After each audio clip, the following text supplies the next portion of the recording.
They will tell you in voices so sweet, you will eat by and by in that glorious kingdom in the sky, way up high.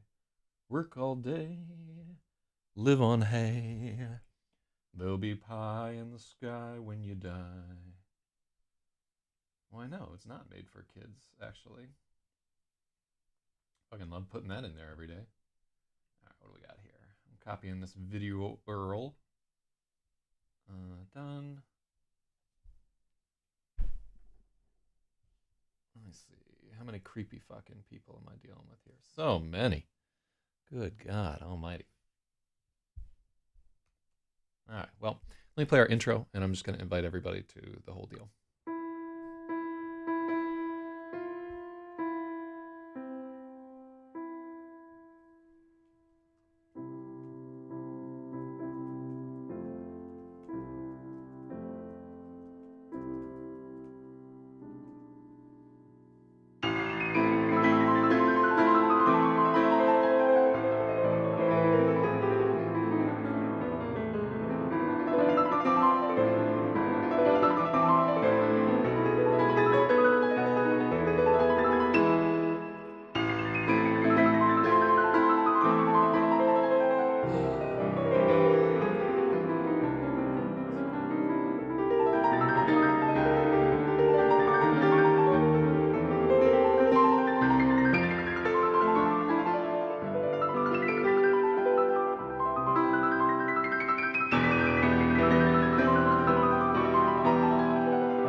Oh, hell yeah.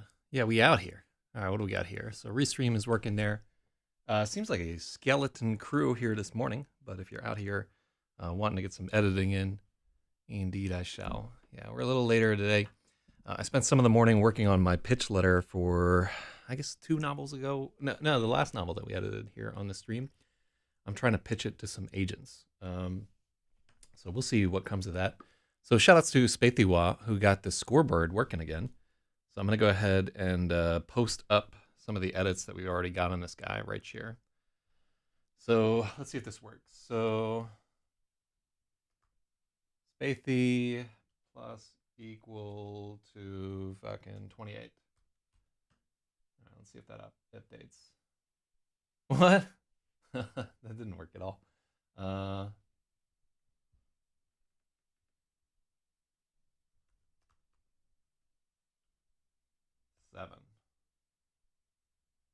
Let's see. There we go.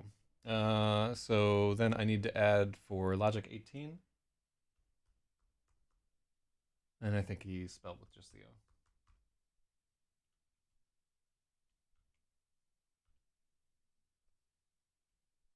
All right, so then logic is up to 23 where he belongs. And then Negi has big 6.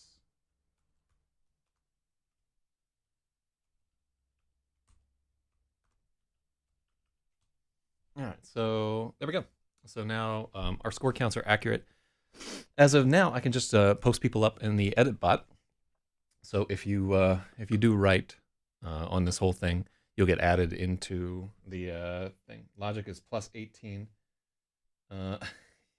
18 plus. I guess you can like legally show them your dick now. Whatever happens between you, very consenting adults, is not my business. But I want to shout out to E equals MC squared, who might have been watching this thing for a hot second there, a super patron of the arts. It might just be you and me this morning, Negi. We'll see how it goes. But I think Logic is in some sort of a coma. And Spathiwa, he's just working like a dog. And then, yeah, this actually, Silhouettes is a pretty good chapter. And so you're fucking missing out right there. But yeah, we'll see who and what comes up. Let me just make sure that, oh God, I hate reopen, close tab.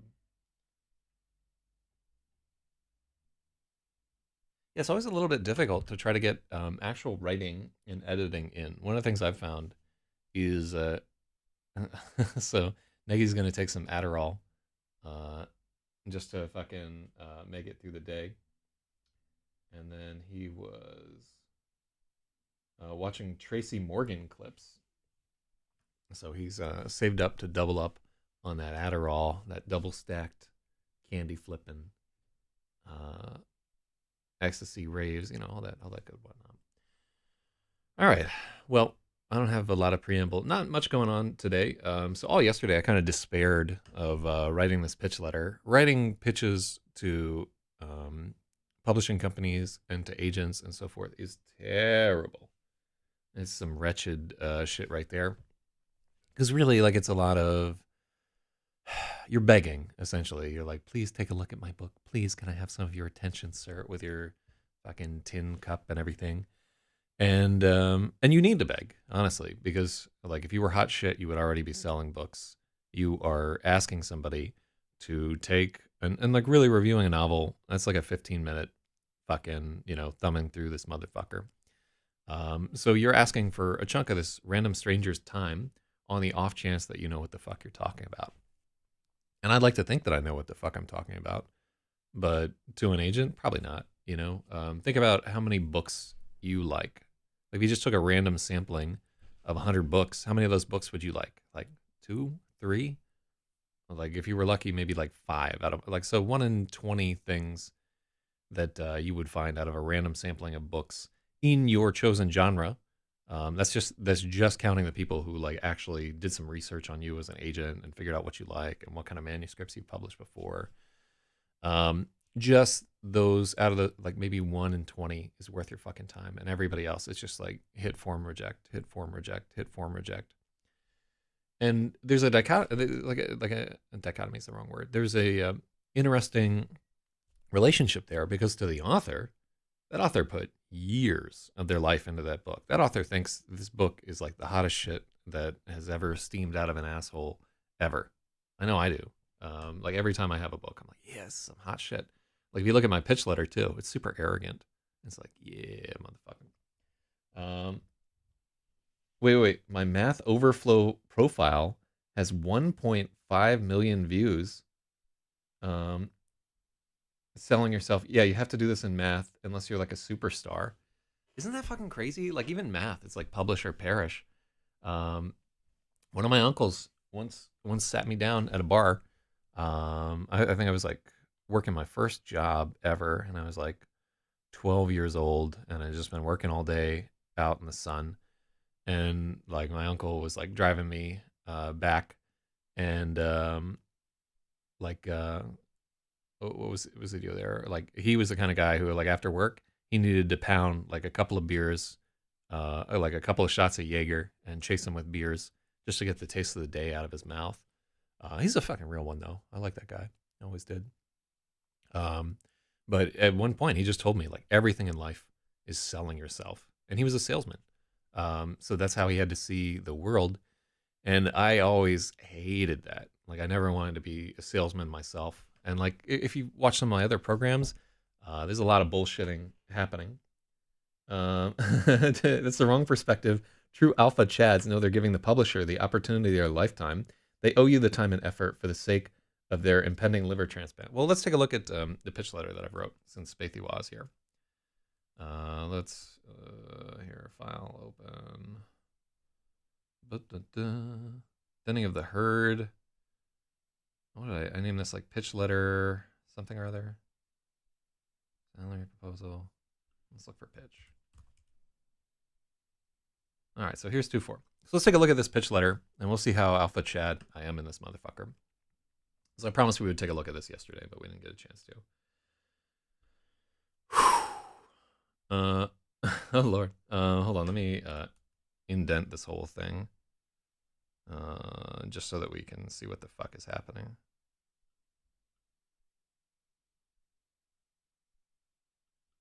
All right, that's enough to where we can read it. My grandpa also told me you'll never get anything if you don't ask for it. I'm a believer in like you have to do this bullshit. I don't think I'm oh, we did too much. I don't think I'm owed anything, you know. Look at this bullshit. Let's just put these indents at 0.25, and then I think when I collapse this panel, we should be good to go. So this is not the right way to write an agent pitch, but I think it's the way that I need to write an agent pitch. Because if you know me, like I'm a peculiar fucking guy, right? I have like a series of strength and a series of like really strong weaknesses, right? So I can't necessarily try to pitch myself the same way that other people can, because it comes across like really fucking insincere. And a lot of the struggle of like writing these letters is trying to find something that's insincere, sounds sincere, because it's like telling a joke, trying to pitch somebody a sales thing. You have to relate to them on a certain level for them to like get what's going on. And if you're not being honest, like people can just smell that shit out a mile away, and they just don't pay any fucking attention to you. So here's the pitch letter that we wrote. Dear X. Here you would just say, like, dear agent's full name, and comma or whatever. And so I say, 24 novels have won both the Hugo and Nebula Awards. Would you like to represent the 25th? And like right out of the gate, this is, like it's like, yeah, how'd you like to have another fucking Pulitzer on your wall, cocksucker? Put a smiley face after the word 25th.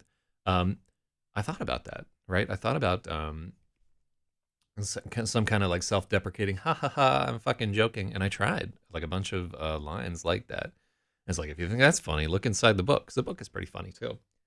Do you remember Porton from Not Math, the weird Russian guy who thought he was a math genius? I'm aware that this is super duper arrogant to come out of the gate like this.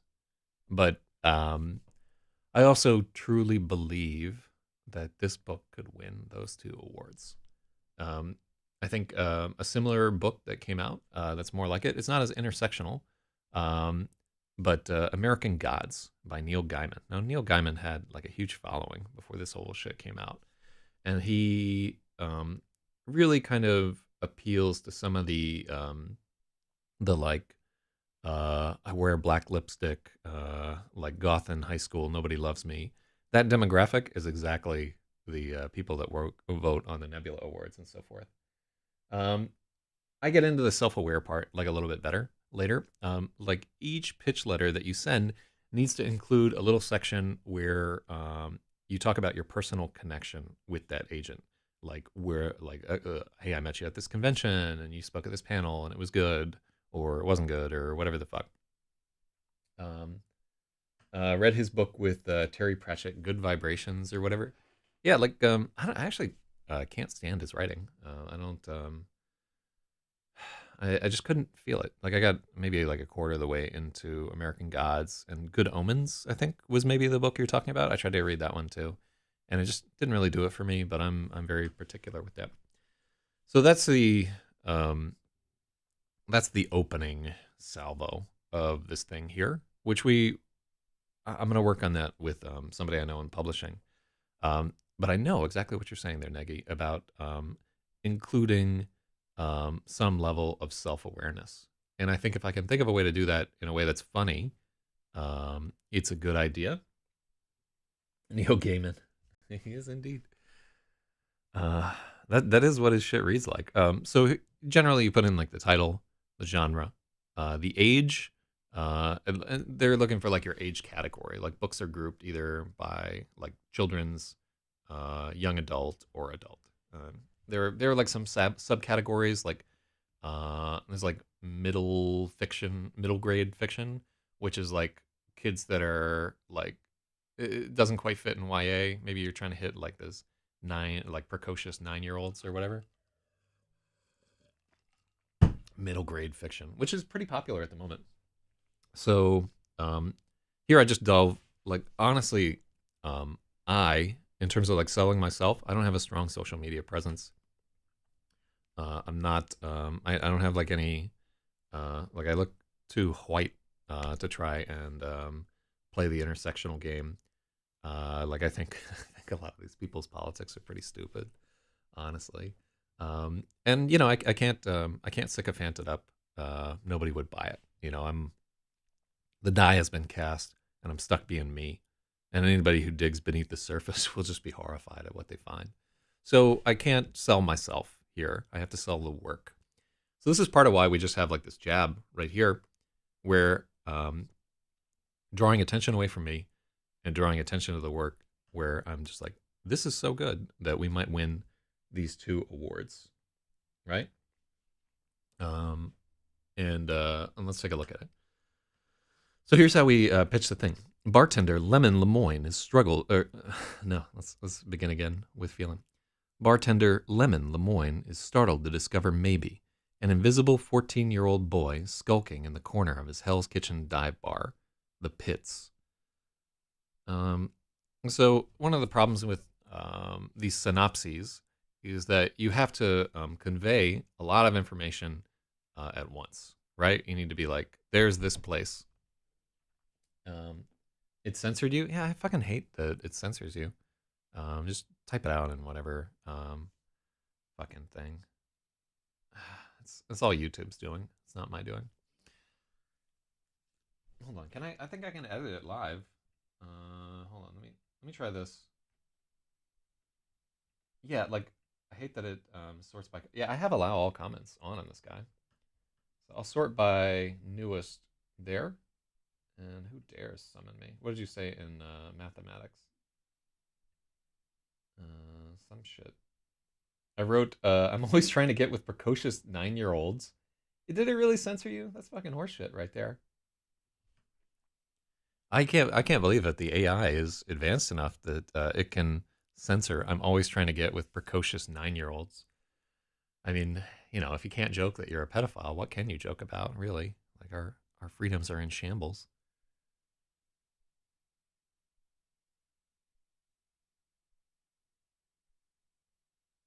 Well, keep in mind, Spaethiwa, so um, I understand what you're saying there, but this is a titular character, right? I have to establish somewhere in the paragraph who they are. like, well, what the fuck is maybe? And I have to get across that maybe is the name of that. And the other part of it where it's worth doing is like a character being named Maybe is like the kind of quirky shit these neckbeards jizz themselves over.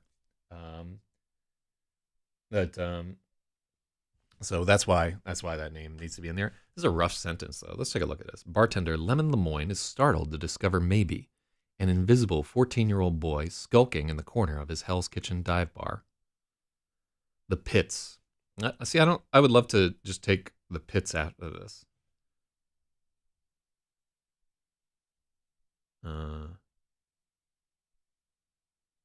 Yeah, in fact, let's do this.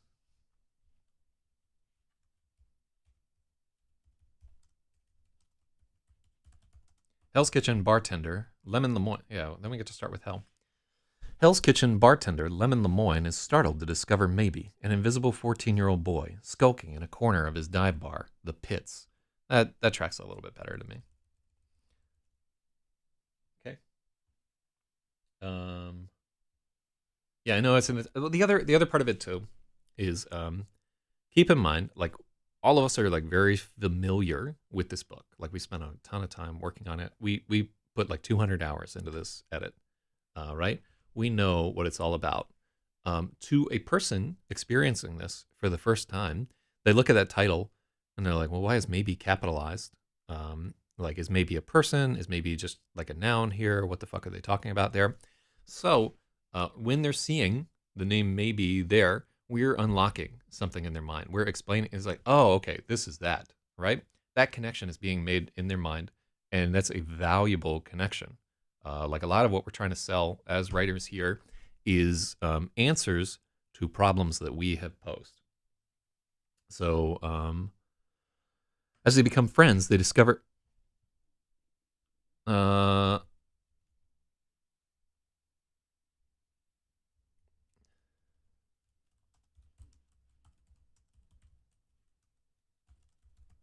the pair become friends and soon discover another freak in their midst.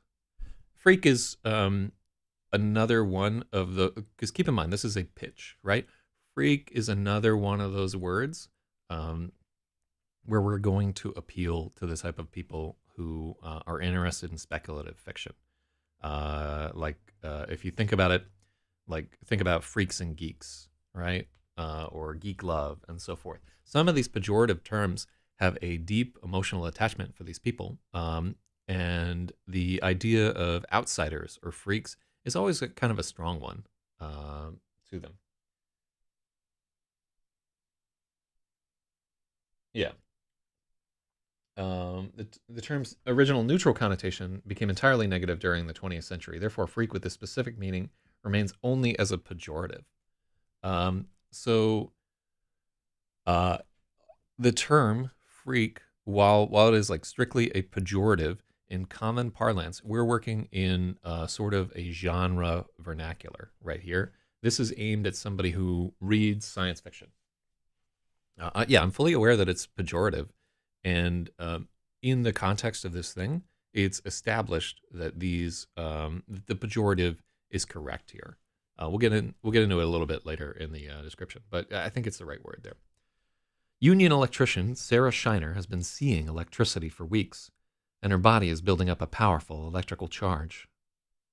So seeing is in italics here. And normally, like, you know how we feel about italics. But we need like certain dodges because we're trying to compress a 140,000 word book into, this should be like under 500 words total. I think it's probably around 250 for our thing.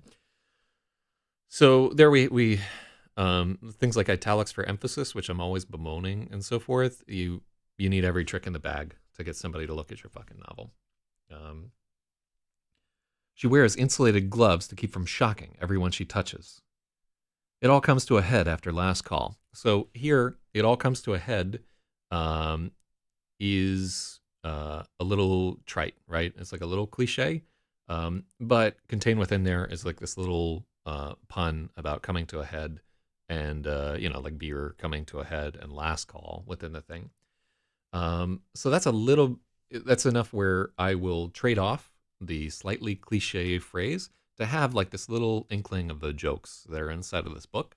Um, so that's what. Um, let's see. She wears insulated gloves to keep from shocking everyone she touches. It all comes to a head after last call. Sarah loses control in a fog of tequila and grief and accidentally electrocutes a police officer. There are no. I'll go with that. This is there are no origin stories, no costumes, no secret layers or grandiose speeches. Just deeply flawed, which is hyphenated. No, no, it's not hyphenated. Let's take a look.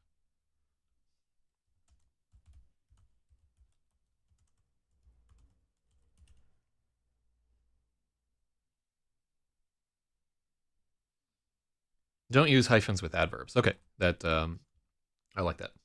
Um, let's see, or place at the end. We can't because we have like another strong point that we make at the end right there. Put the now third para. Now, so the reason why we can't put oh, you want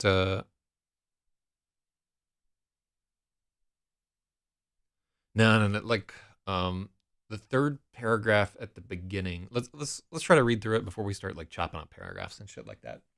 Um, because like the main suggestions are good. Let's get through it and try to get it. So this isn't actually what happens in the fucking story, by the way. Sarah loses control of a fog of tequila and grief and accidentally electrocutes a police officer. In the story, she zaps Lemon. She later does that, but we need to. It's a crucial character point in her arc, and we need to like shoehorn it in there. So we're fudging a little bit what actually happens in the story. This is not going to break somebody's fucking heart. It's understood that in the service of expediency, like sometimes you need to make these little nudges. You don't have to be 100% accurate in your pitch letter. You just need to be accurate in what you convey. So that's why we do that there. So then I say there are no origin stories, no costumes, no secret layers or grandiose speeches. Just deeply flawed people who can barely cope with making rent, grappling with power they didn't ask for and don't deserve. And that to me is like a really core line to this pitch right there. And it gets like deep into what's happening. So I like that we've broken this out into its own paragraph. So down in Chinatown, something wicked is gestating. Drunk in uniform, NYPD patrolman Kaiser Duchance kills a suicidal homeless woman riddled with malignant tumors. This is a hell of a sentence. And I thought about executes or something like that, but it's not quite right. We could. So here's a spot where you can get intensely political. You can say that he murders a homeless woman. You could say that he shoots a homeless woman. But let's go with kill. Something wicked this way come. We mentioned that a little bit later. I can't use the title of a Bradbury work because this book has nothing to do with something wicked. This way comes. Although shout outs to my boy Bradbury. We mention him later in the thing. Down in Chinatown, something wicked is gestating. Drunk in uniform, NYPD patrolman Kaiser Duchance kills a suicidal I think we need a comma there. No, we don't. So I'm not 100% sold on drunk in uniform. We could do drunken. A song by like Iron Maiden. Yeah, they picked it up from Ray Bradbury. Something Wicked This Way Comes was, I believe, I can't remember if it was a full novel or a collection of short stories. I think it's a full, like a very short novel.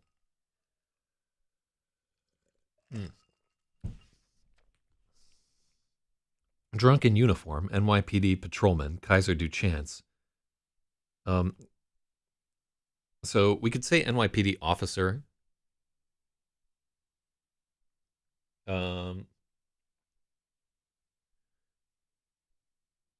I want it right at the start. When you say right at the start, do you want it at the beginning of the paragraph, or you just want it to establish right away that this guy is drunk in uniform. Like I like down in Chinatown, something wicked is gestating. We need a little bit of a segue from the previous chapter, and I want to establish that like this is happening over multiple neighborhoods of New York. Um, Drunk in uniform, NYPD patrolman Kaiser Duchance. Uh, we don't establish her madness beyond suicidal. Well, like we're establishing her madness there. We don't need to repeat her madness. And in fact, like suicidal is madness right there. If you're suicidal, um, we say that you're insane. Well, like we never treat suicidal as like a normal state of being, even though it probably should be among IRC users. But yeah, we'll get into it in a second there. Kills a suicidal homeless woman who is riddled with malignant tumors. Her madness is contagious, and Kaiser is the perfect host. A perfect host, or the. Her madness is contagious, and Kaiser is the perfect host. So here we're shading a little bit into like some of the pretty strong horror themes that are present in this story of corruption and of things growing inside of people. Geez, feels normal to me. Been down so long, looks like up to me. So Kaiser haunts the dreams of Lower Manhattan, twisting everything he touches and assembling an army of lost boys. Lost boys is needs to be lowercase here. And assembling an army of lost boys at the Chinatown Fair arcade. Fueled by suffering, Kaiser sends his favorite pawn, Matthew Hausterlitz, on an ever-escalating series of atrocities that culminate in...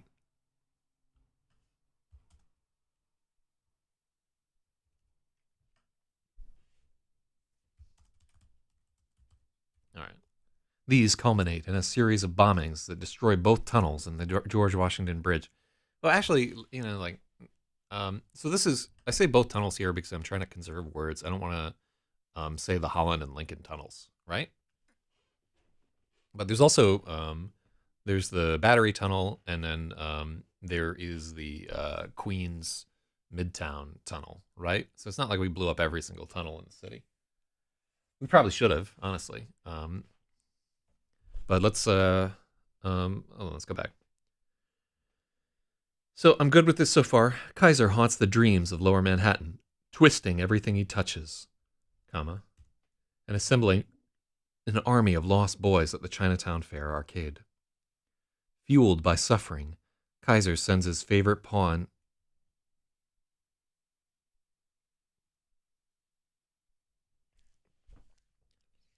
Fueled by suffering.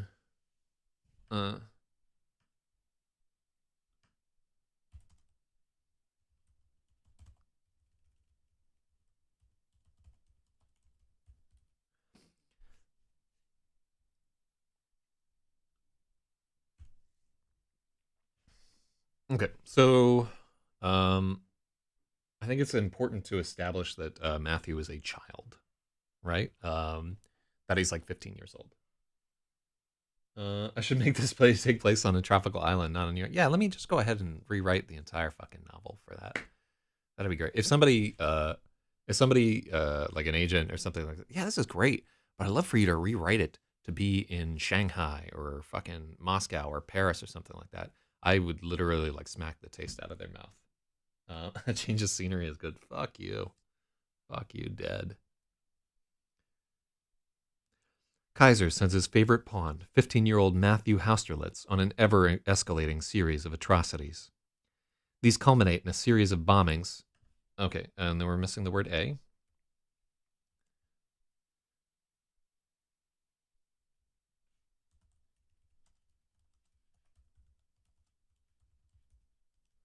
That destroy the Holland Tunnel and the George Washington Bridge, plunging Manhattan into chaos. Okay, let's just do those. Can I do the whole book again in Spanglish? Yeah, I could try. I don't know how it would work. My Spanish is no bueno. Muy mal, muy mal. All right, so I'm okay with this paragraph now. But destroy the Holland Tunnel and the George Washington Bridge.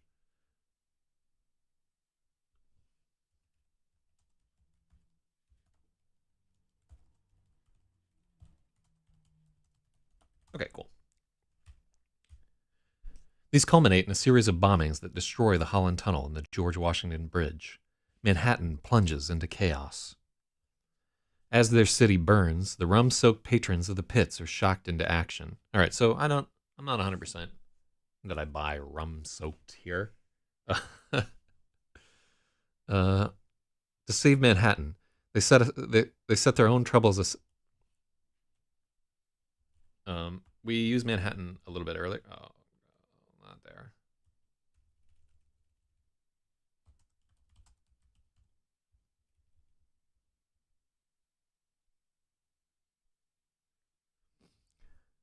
The rum-soaked patrons of the pits are shocked into action.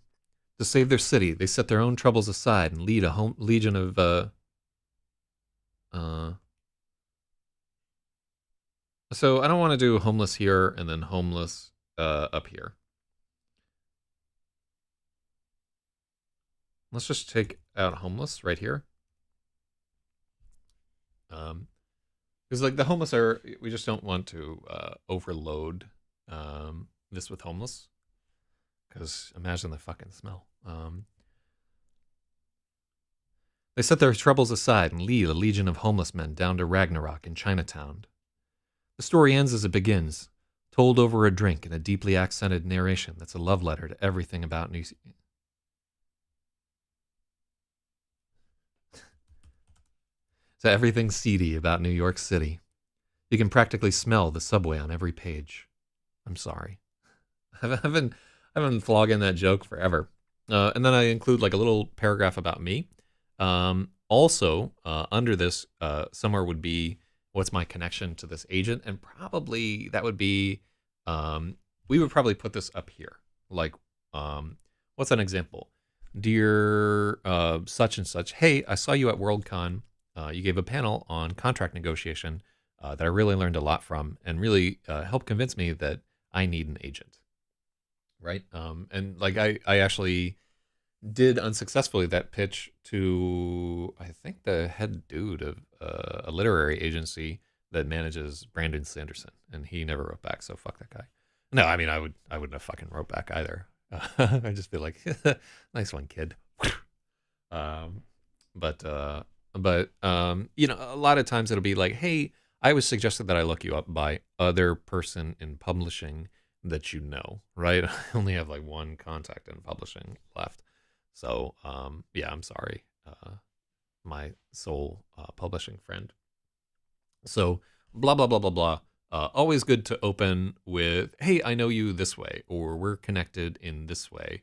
I'm not just a fucking bum on the street because of this. Like, imagine that somebody comes up to you and they're panhandling, and it's like, hey, you look like you have money. Could I have some of it? Um, but imagine that same guy is like, hey, aren't you like such and such's friend's friend or whatever there? Yeah, I saw you before. Hey, I'm just really having, I hate to do this, but like, I'm just trying to get bus fare home. I lost my wallet. The second guy has such a bigger chance of successfully begging from you if he can connect to you in some kind of way, right? If he can remind you, it's like, oh, okay, yeah, this is probably a person. You know, he has a house and keys and fucking, uh, you know, crippling debt and fucking an ulcer and things just like me. Um, so I always try to start with like that bridge to, don't just fucking disregard me as a nobody because I know this person who knows you. I'm like at least somewhere on the outskirts of whatever the fuck you're doing there. But saying that at the same time, if you're just really fucking cornpone with your name dropping, or if you're like bullshitting, you don't actually know this fucking person, and that gets back to you, you're fucking done. Um, hey, I'm a rabbi too. That's what they always say to me. Do you have the little curls and shit? Mm. All right.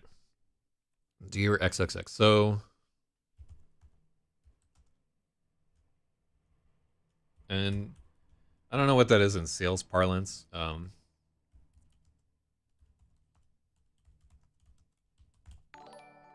Oh, shout outs to Quackert right there, who's now following this shit.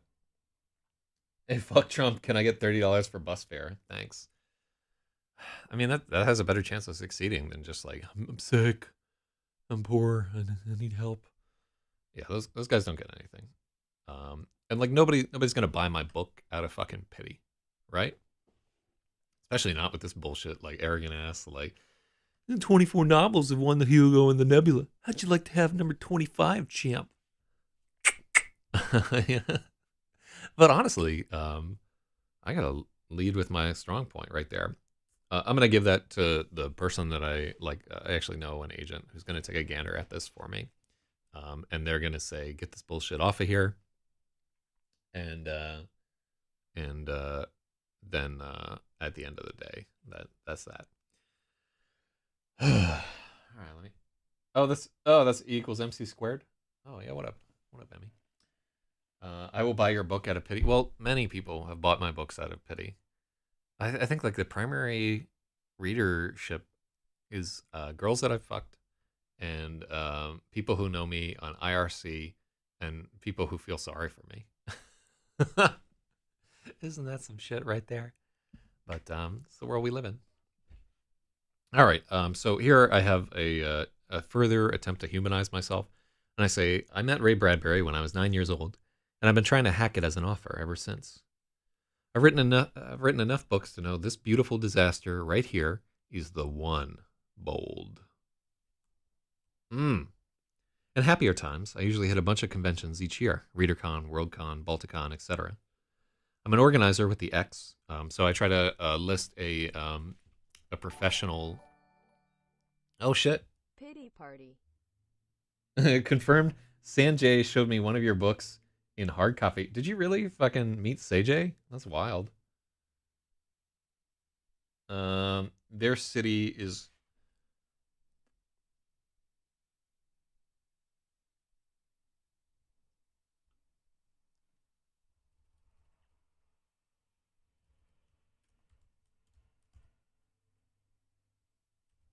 That's Chinatown burns. Yeah, because it's only Chinatown that's on fire.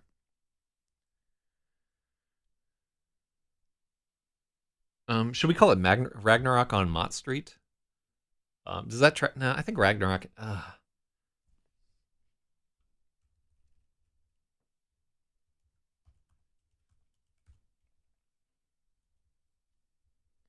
Let's just call it the city here.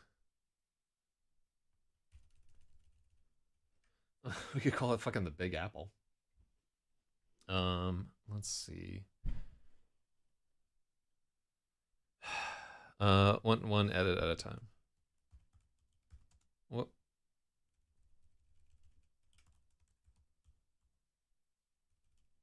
The city plunges into chaos. All right, let's just do the city right there.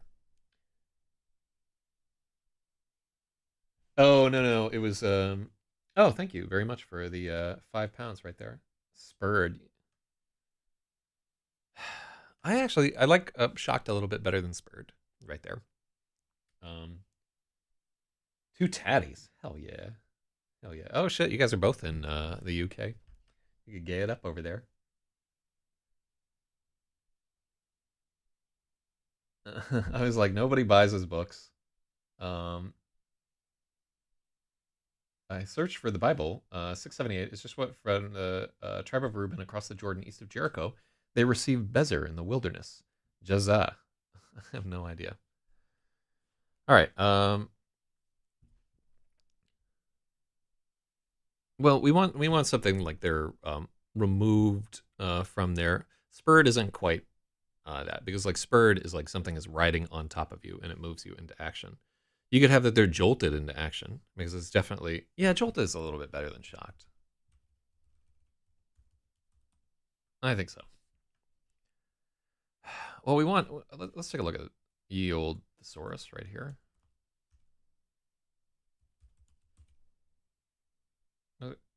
Disturbed, jarred into action, startled into action, rocked, bumped, decomposed.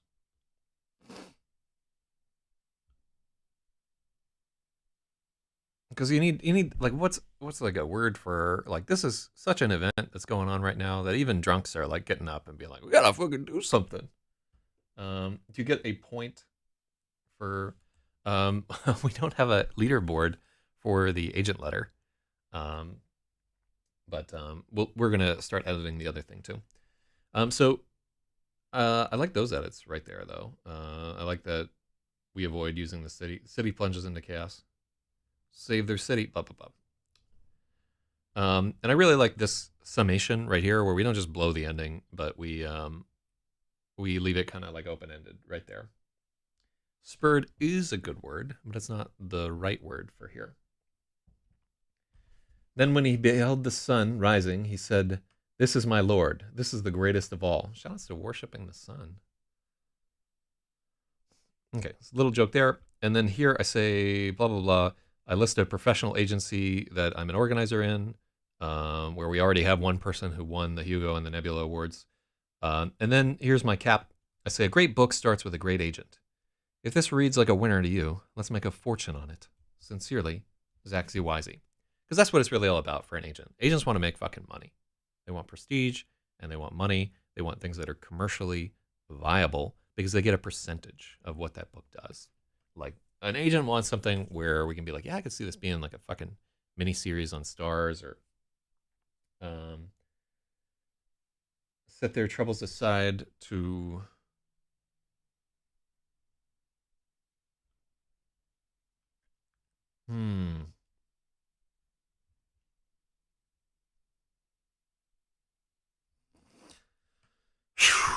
That's an let's read it both ways.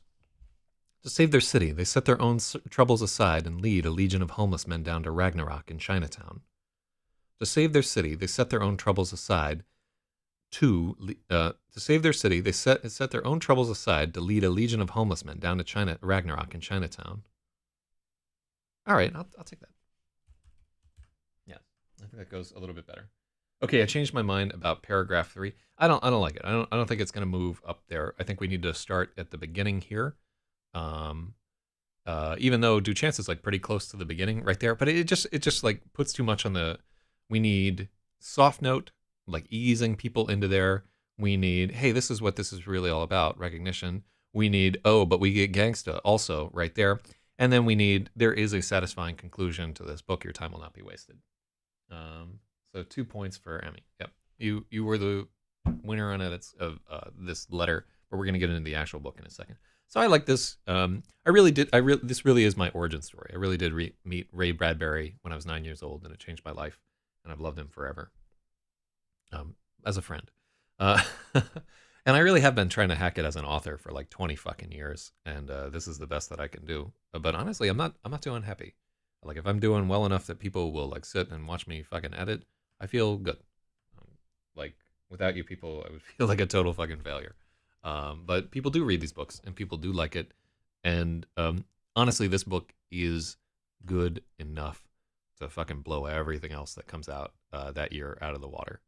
Really is. It's a book where, like, through the help of the people who helped edit this thing, I was able to surpass myself. This work is bigger than I am, and I'm aware of that. And like, and it's not just my story anymore. It's something that like blew up to bigger than me, and I'm hoping that other people will see that and respond to it, and they'll agree. Like, yeah, this is a big fucking story, Zach. Maybe they won't. Maybe it'll be like my Confederacy of Dunces. I don't frankly care, but because I'm losing my job and need to leave the city, and we'll need to find a way to put like gasoline in a vehicle if I'm able to get one, and like have enough money to buy food and so forth, we need to try and sell this if we can. So this shot is dedicated to you. Right back at you. I'm not gonna starve because I didn't grind hard enough, is what I'm trying to fucking say here. Now, what do we got here? Oh.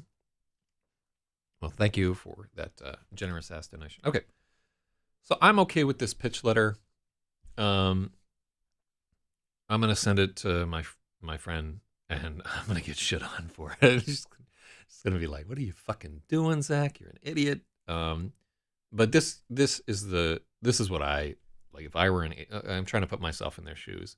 One, I would respect somebody who just came to me like, "Hey, motherfucker, how'd you like to have a Pulitzer? I'd be like, yeah, I would like to have a Pulitzer, as a matter of fact, right here. And I don't do a lot of that thank you for your time bullshit or whatever. Like this is coming off um, pretty close to like my actual personality, which is very haughty and arrogant for the most part. Sorry, it just you got to know who you are. Pulitzer is for journalism. I'm using Pulitzer because not a lot of people are gonna know. Like, how'd you like to win a fucking Bram Stoker award or a fucking? There's a Kafka Prize for literature that I would love to fucking win. Honestly, like that's the one that I really want to get. Just be up there with fucking Kundera and I think Saramago might have got it or something like that. They're like wretched books about the human condition and so forth. Okay, so Jira says this is a cool combination of groveling and arrogance. Because I'm supplicating myself here to try and sell this fucking book.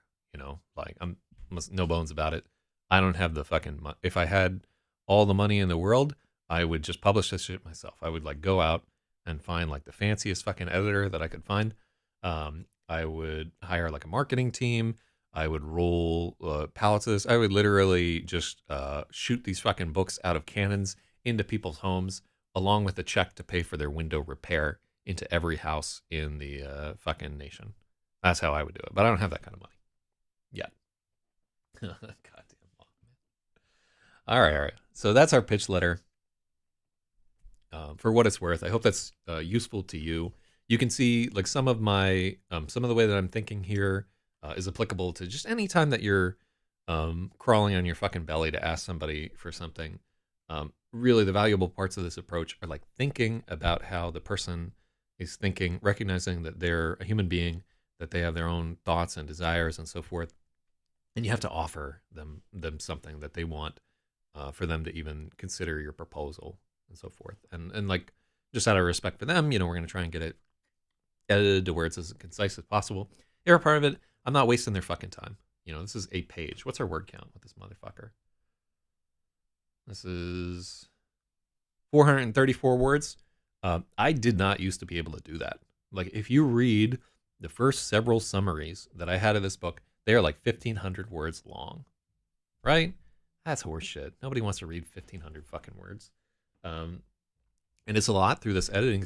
As I'm getting stronger as a writer, I'm more able to condense things down just into what matters and disregard stuff that's bullshit. And I really owe it to these editing streams. Like when we started working on Gravid, when we did Space Tards and fucking Lemon Maybe and the Electric Lady, and the book that we're working on right now, XEROS, which we're getting into right after this.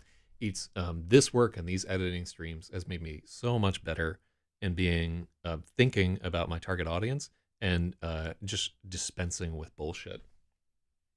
I should also attach a longer excerpt of the book. So this is not the formatting that it will then. We will attach to this will be a link to the entire manuscript, so they can just look at the entire fucking thing.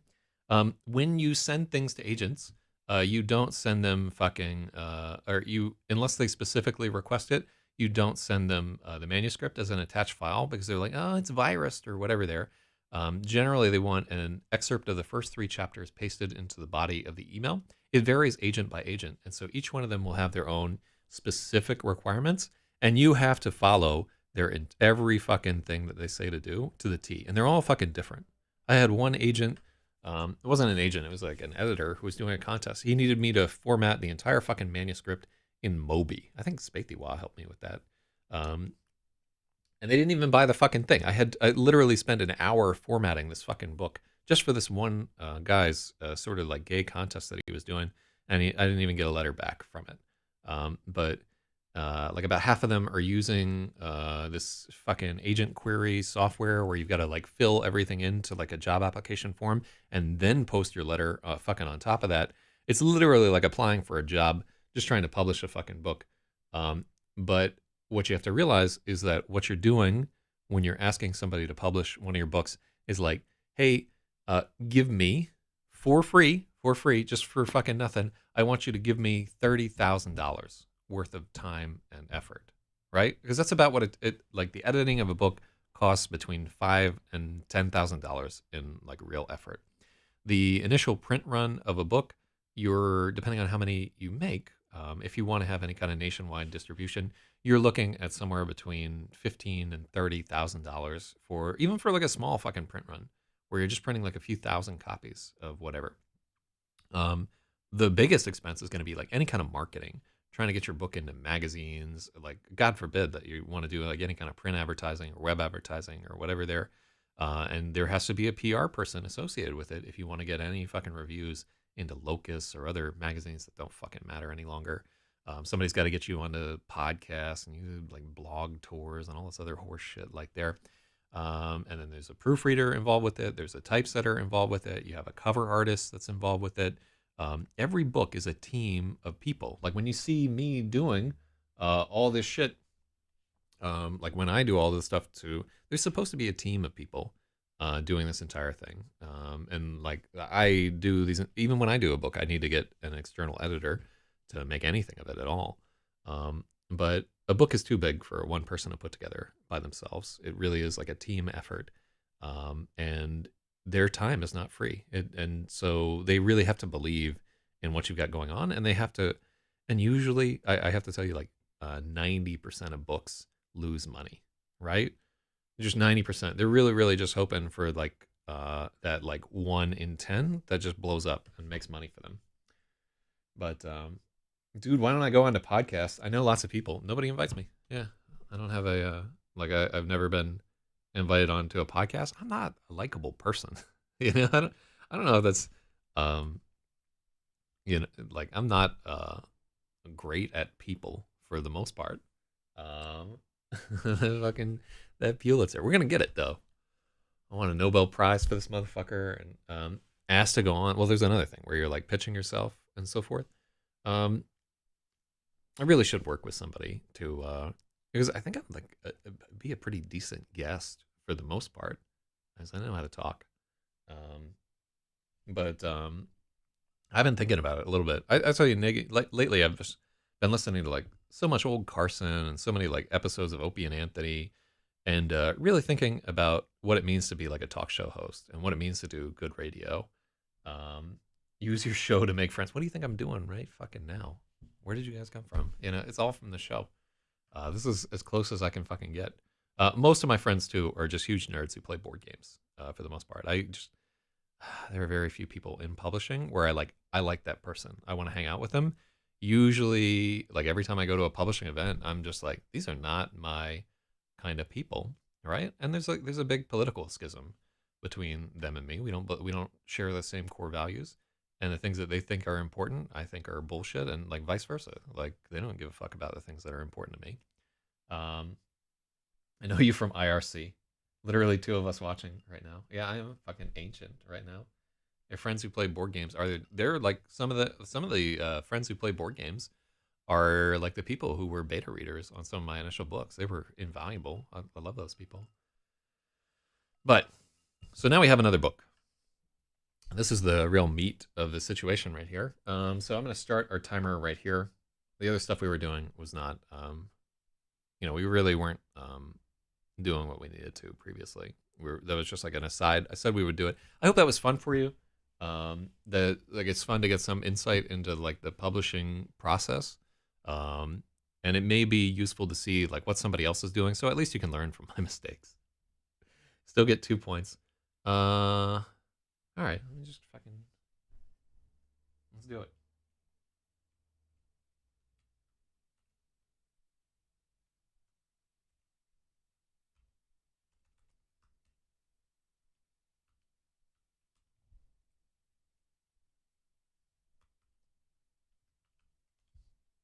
All right, so there you can see, I'm going to give 2 points there to equals MC squared, just because, why the fuck not? It's 2 points. Because I'm bought and paid for. All right, so let me give you guys just the rundown of this book, and we summarize this a little bit every day, and it just helps me, like new viewers to the stream can know what the fuck is going on, and helps me keep in mind everything that's happening in this book. So this book is the story about a young man, probably somewhere between 20 and 25 years old. It's not established in the story. Maybe we will at some point. A young man named Trader who is a prisoner on a space station. So we haven't named this space station yet. I'm not going to reveal it. It's like a little whatever. So this is set about 500 years in the future. And it's a military space station. Trader is one of a number of prisoners who is being groomed to be pilots on a mission. Like essentially Trader began as one of 40 different people in a training flight, and one by one, all the other inmates were executed, and he was forced to watch them be executed. So what he finds later is that his isn't the only training flight on this giant space station. There are many others, and each of them winnows down to just one person, and they're formed together into a squadron. Trader, I don't think we've talked about his origin story or anything yet. He's just like a kind of weird young man who already we start to see like some weird masochistic traits, but definitely an outsider, even among these inmates. So for structurally, every chapter has dealt with a different one of the inmates. We've met Murderess, who was a woman who was in prison for having an abortion, who was kind of a cunt. We met Corrupt, who was in prison for embezzling like an entire moon's worth of funds. Who else did we meet there? We met some of the other side characters, but we haven't really gotten into them yet. And we've met the main drill sergeant, Sergeant XEROS, who so far has just been like a tremendous hard ass.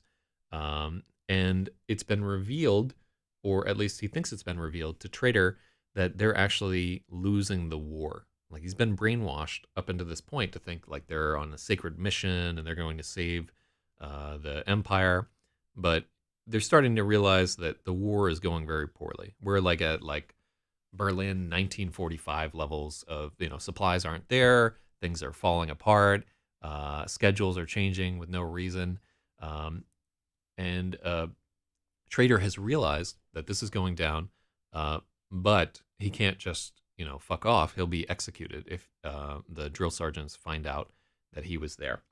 So it's a little bit of a boot camp. It's very, very similar to like going through basic training in the military, or boot camp, or whatever the fuck you want to call it there, which I went through and Logic went through.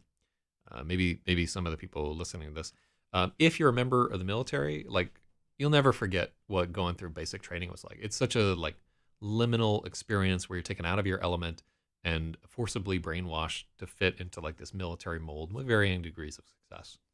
And so it's something that we're all nostalgic for. We like reading about basic training. Even in basic fucking training, I remember we all watched Full Metal Jacket because the scene is very, very similar to the experience. Break you down and build you back, that kind of fucking horseshit.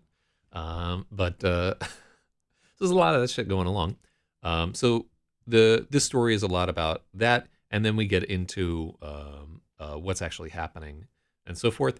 At the very beginning of the story, we see Trader actually in some kind of plane, space plane, a spaceship or whatever, and he is looking at an entire squadron of fighters that he's going to have to deal with on his own.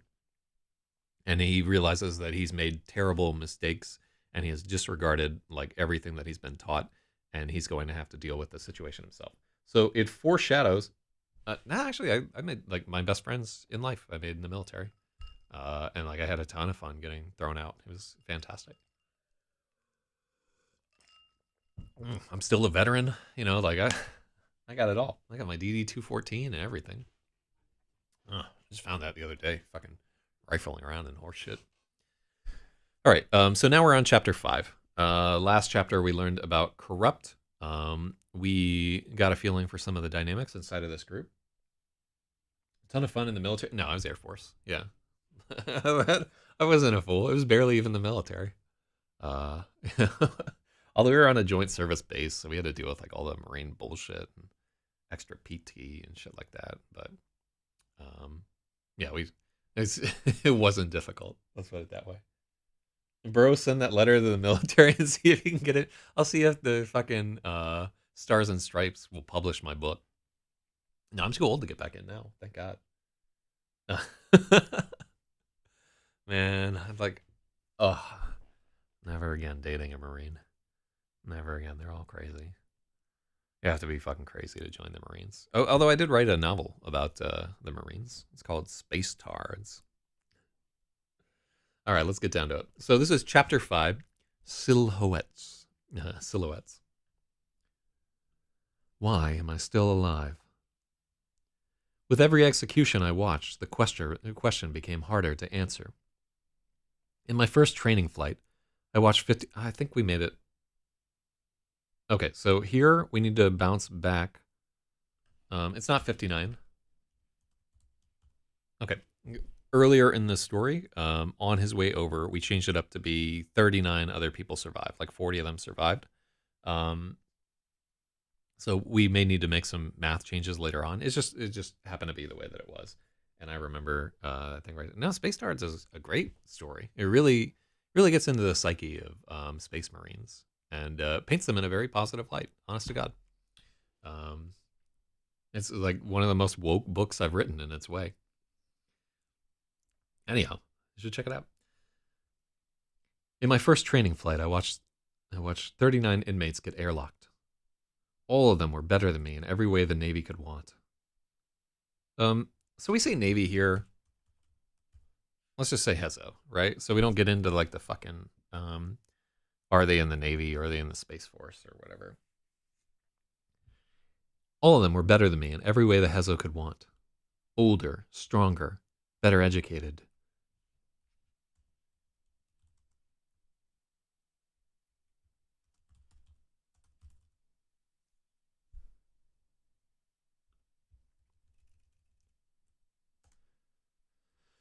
Older, stronger, better educated. These were true believers, dripping with zeal. All right, so we make this into like an incomplete sentence.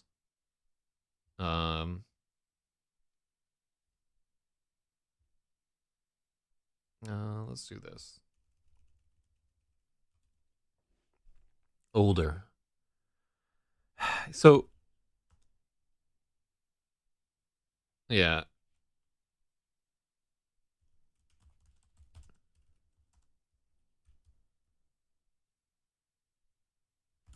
Yeah, they were older, stronger, and better educated.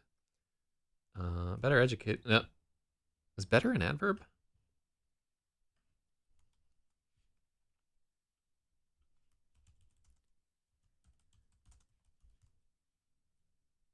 Well educated is. See, if I were educated.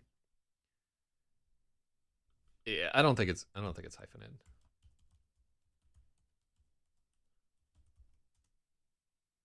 No, it's not. No. Score plus plus integration works. Yeah.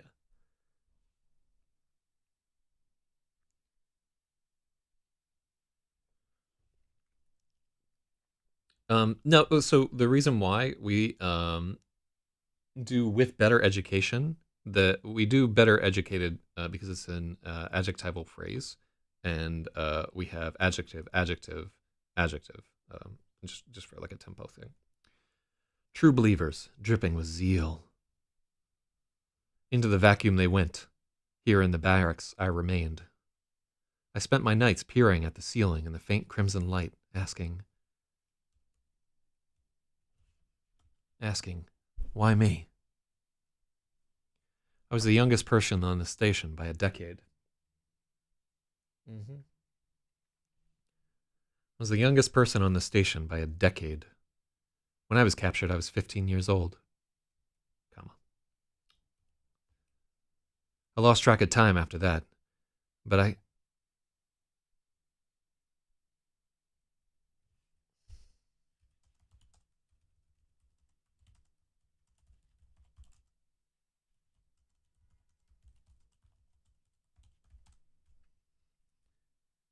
lost track of time after that, but I couldn't be much older than 20. Compared to the other inmates, I was a baby. Murderous was 41. Corrupt was 55. Pirate was old. His body was that of a man in his mid-40s, but there was a Methuselian cast to his eyes, a century-deep weariness at odds with his cheerful and incessant yammering.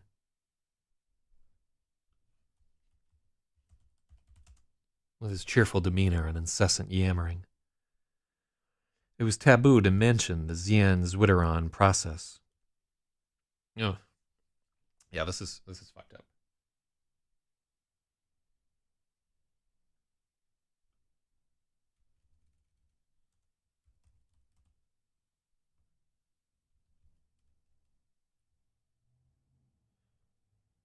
Um, I spent my nights peering at the ceiling in the faint crimson light, wondering why me.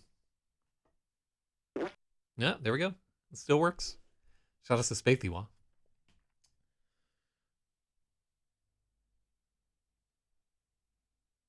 I think I need a colon there. And yeah, it's a complete sentence there. Why me is a complete sentence. It's like the penultimate sentence for the human understanding. Are you still laughing at that?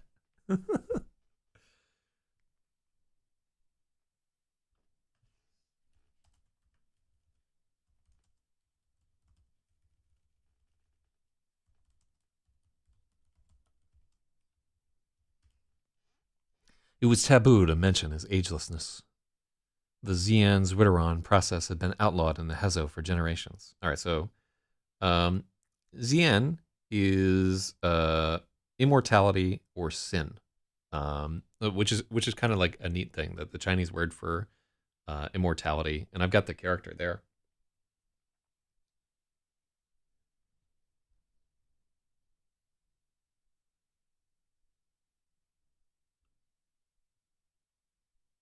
I was an infant. No, I don't agree with that.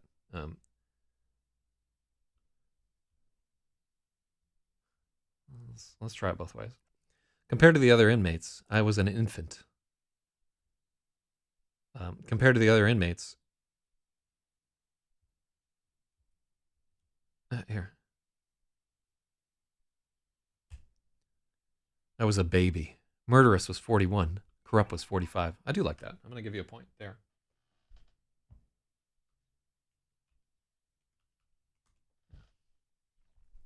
Yeah, you're going to get that old point there. Now you got 3. Look at this right here. Wait, not that one. Got 3 points there. So yeah, I think we can just cut that. I don't like infant there. Just it doesn't quite track right to me there. I was a baby. Murderous was 41. 41 needs a hyphen. These are easy points y'all could have been picking up there. Where's logic to snap this shit up?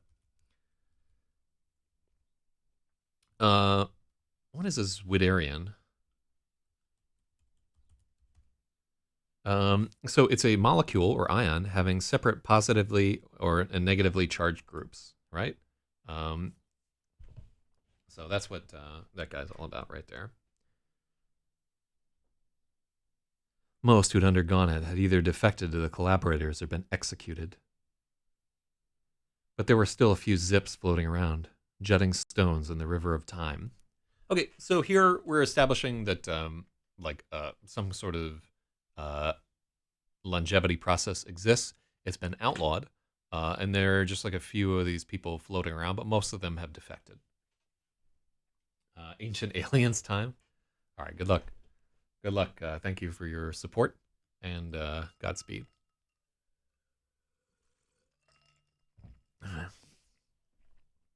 Other than a knack for cleaning toilets perfectly, there's not that much to me.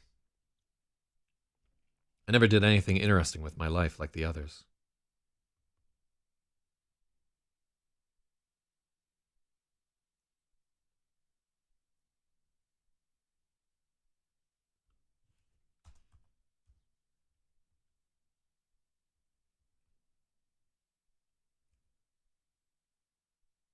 I wonder if we even need undergone there.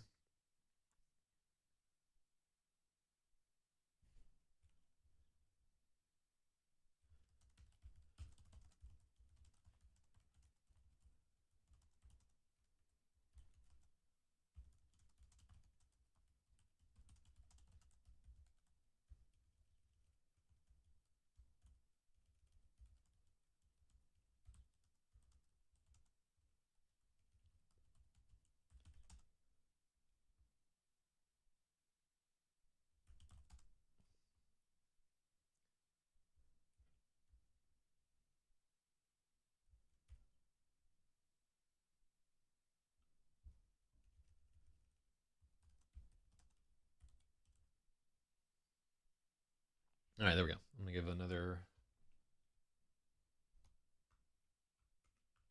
Yeah, I like that. That led to a good change there.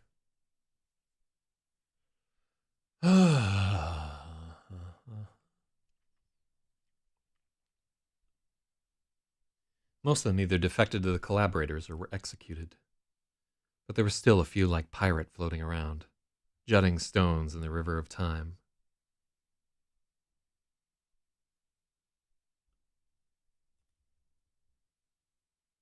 We could say,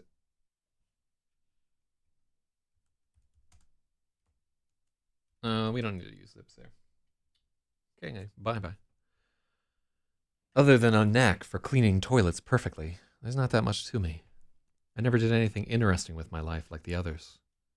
Washed up child gambler, trolling the nets, part time mechanic, then prison. I wasn't beautiful nor ugly. I was short and skinny from the shit rations like everyone else. Just a big zero. Why do they keep me around? I suppose I was showing promise as a pilot, at least compared to most of the others. It wasn't a high bar. We were only flying basic exercises. What do we got now? Yeah, I do think. Let's check that out.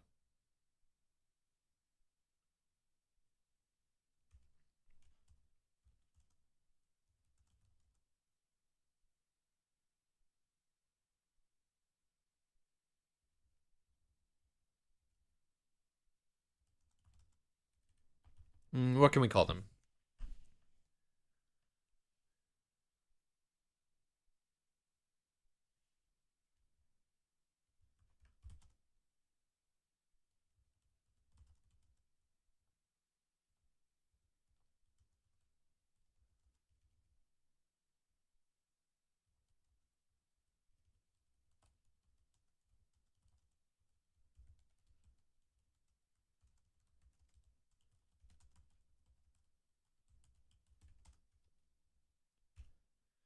Most who'd undergone it had defected to the collaborators by now, or they'd been executed. But there were still a few like pirate floating around, jutting stones in the river of time. So I like that description. Change the perspective from we.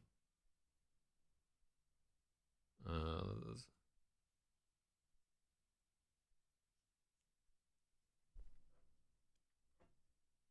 Most who'd undergone it had defected to the collaborators by now, or they'd been executed. But there were still a few like pirate floating around, jutting stones in the river of time.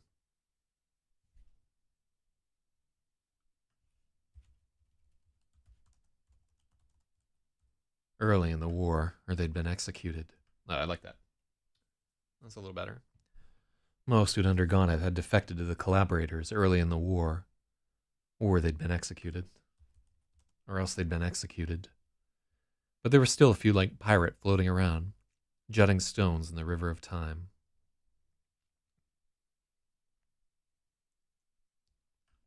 I suppose I was showing promise as a pilot, at least compared to the others. Yeah, it wasn't a high bar. We were only flying basic exercises, but Pirate and I were at the top of the pack. He was edging me out now with experience, but my circuit times were climbing faster than his. I knew I would overtake him. The legacy of a misspent youth. Before the nets were cut and the arcades were shuttered, the most popular game on Kilo Ring 5, was a space battle simulator called Martyr. It was a blatant recruiting tool for the Hezo Navy.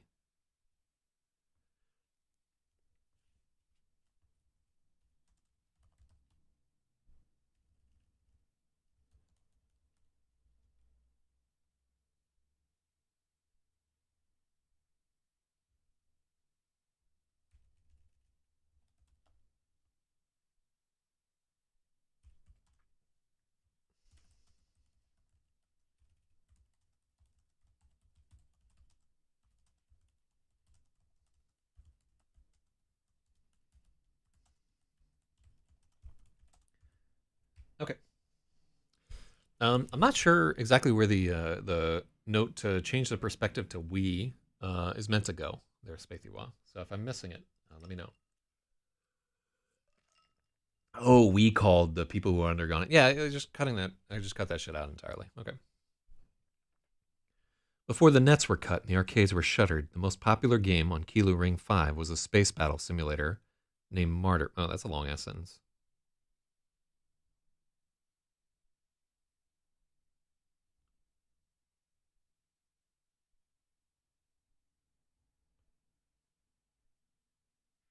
Okay.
Okay. It was a blatant recruiting tool for the Hezo Navy. So here we use Navy again, but I'm still good with us cutting it a little bit earlier.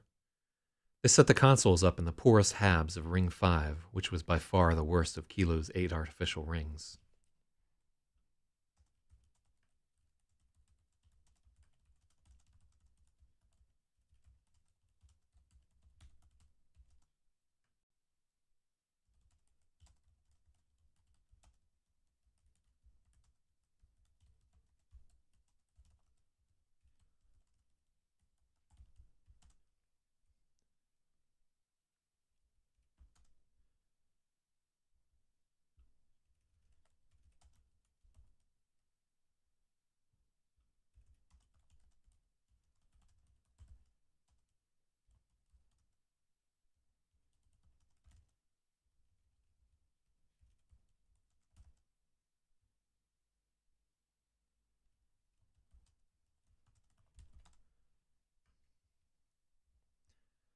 It was free to play.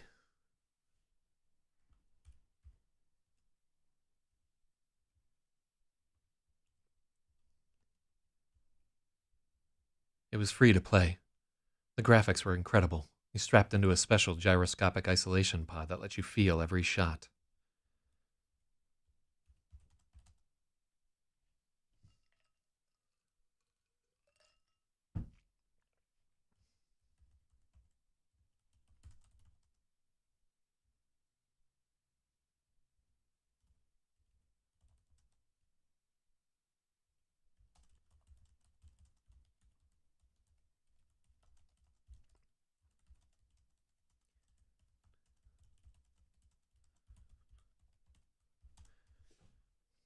There were leaderboards and prizes. It was a tidy little bit of propaganda.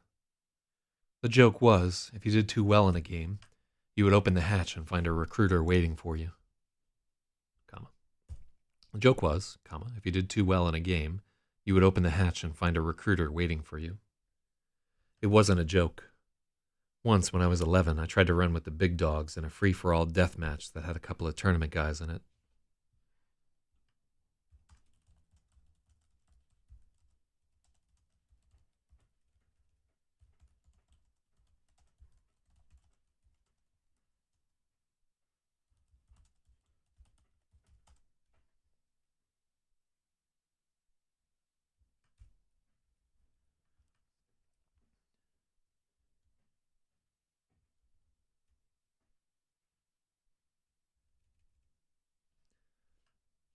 There were a couple of tournament guys playing. I was playing well.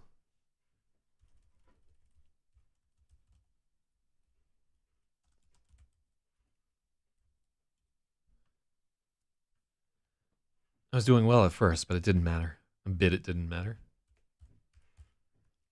We were all getting dumpstered by an arcade ace who went by the handle OBS. This should be italicized. This is just a shout out. This right here is a shout out to my friend Obscenator, who I used to play like fucking Tekken tag with in the arcade, and who like just consistently, like 70% of the time, would beat me with his fucking Blanca against like my shitty Akuma. Ugh, what a heartbreak. Fucking charge characters. Ugh, and he played Guile too. He was awful. The worst. I should play that shit again, man. I always liked Street Fighter.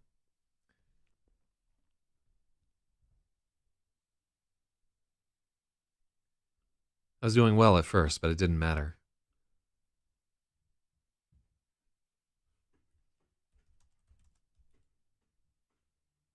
We all got dumpstered by an arcade ace who went by the handle OBS. By my second death, he was 14 kills, 0 deaths. After my third death, where I couldn't land a single shot on him, I rage ejected, tore off my harness, got out of the pod, and was ready to march over to the desk to file a cheating complaint. Ugh, it's fucking rage quitting the propaganda simulator. But when I hulked out, no, this is no, you can't have hulked out.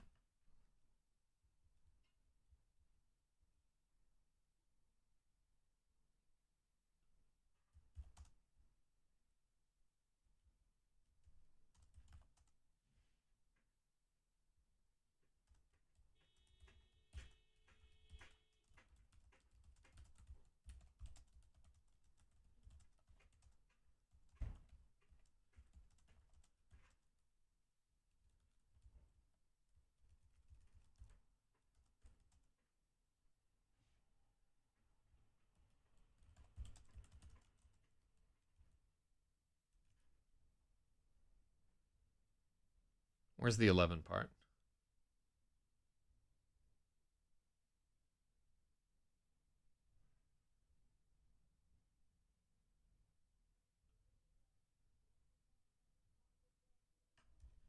Yeah.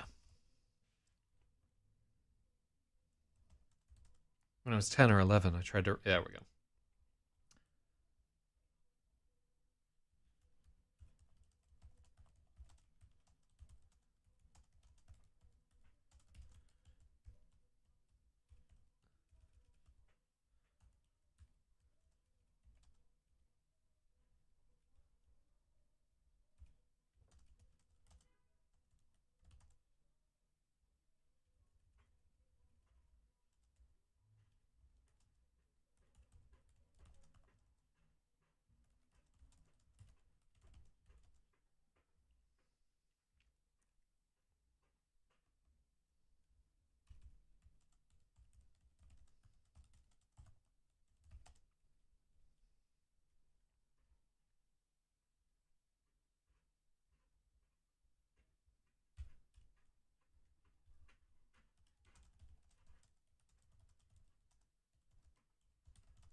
But then I saw the 3 men standing outside of his pod, and I shut up in a hurry.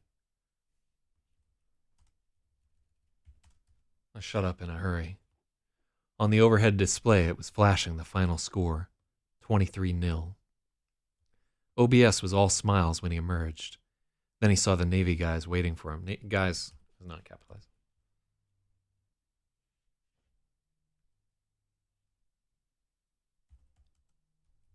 Then he saw the Navy men waiting for him. They did all the smiling after that, clapping the big winner on the back, congratulating him.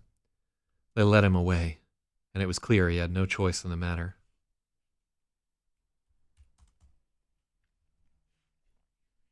$23-0. I remember talking with the other players, calling OBS a try-hard idiot for stunting on us. What kind of a moron would keep playing after they turned 16? But as I got older, I began to appreciate the trap they'd laid for us. The game was all we had. We were all deck-poor debt slaves, scavenging for scraps in the lowest hab tier. Not even basic edu. None of us would ever climb out of this pit. But in the game, we could fly. When you were winning, you felt totally free, above everything and everyone. I understood why OBS couldn't stop playing. I promised myself I wouldn't let it happen to me. I would make enough to buy my freedom and retire from gambling. I would be free.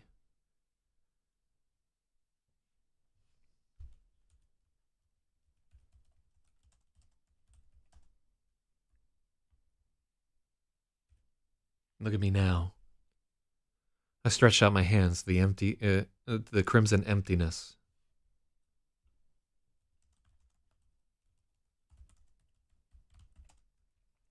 I stretched out my hands to the crimson emptiness of the barracks ceiling. Free. It was nobody's fault but my own. I like this one. Okay, so what happens in this piece of a chapter here? Why am I still alive? So this is him wondering why he hasn't been executed yet. Everybody's so much better. This is me trying to shade a little bit into why Trader is different from some of the other people. And just getting into his headspace of like a little of the survivor guilt that he might find, of his constant paranoia that he'll be the next one to be slain. And we talk a little bit about the relative ages of some of the other people here. This was a later addition to the book where I realized that for Trader to be a relatable character, he had to be younger and kind of weaker for the most part, so that people weren't just happy when bad things happened to him. Because a lot do. Let me see here. What time is it right now? 7:52. So this is a 3-part chapter. We don't have a lot of our editors here with us. Spaithiwa is the only one on the scene.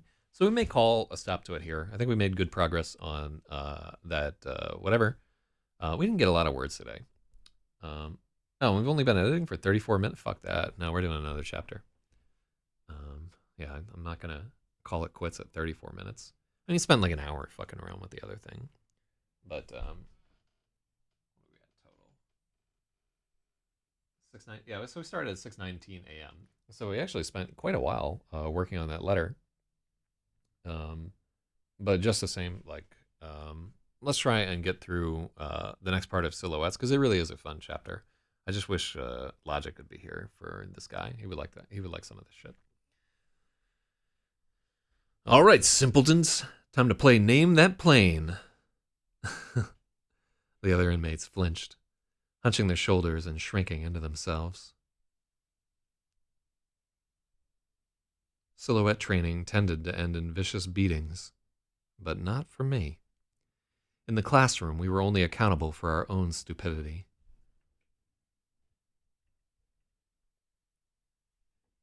We spent exactly 1 hour on the letter, yeah.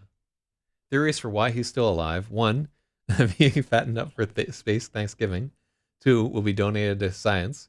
3, recruitment for Misfits Squad. Yeah. I like the little arcade tie-in. Just because, like, I fucking like arcades. It was just such a big part of my childhood. I remember being given, like, a $5 bill and feeling like it was like a crate. 20 quarters felt like everything in the world right there. So many games. God, I can remember the layout. Exactly where the arcade that I used to go to used to be in the mall. And I'd play shit like the original X-Men side-scrolling game. And this one game where you like sat on a like a motorcycle type thing and like shot down this tube and tried to dodge a bunch of bullshit.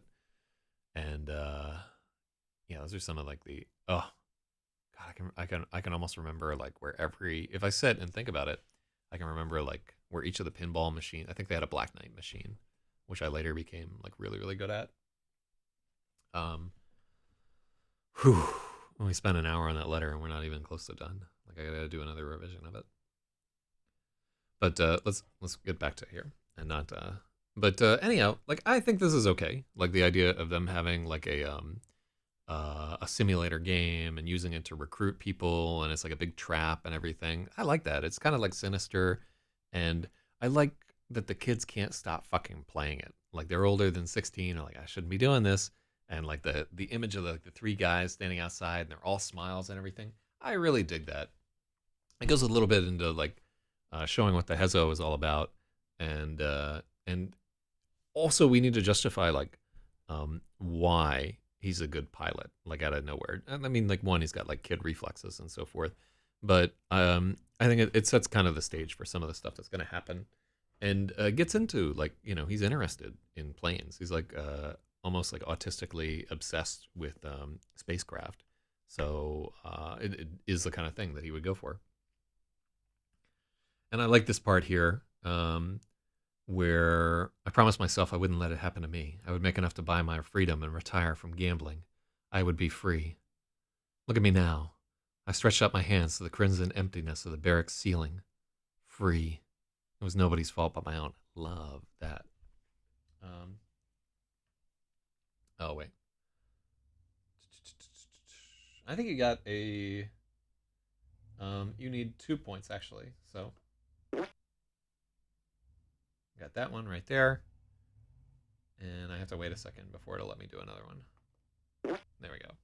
And that one... yeah, indeed, that is a spot for a comma.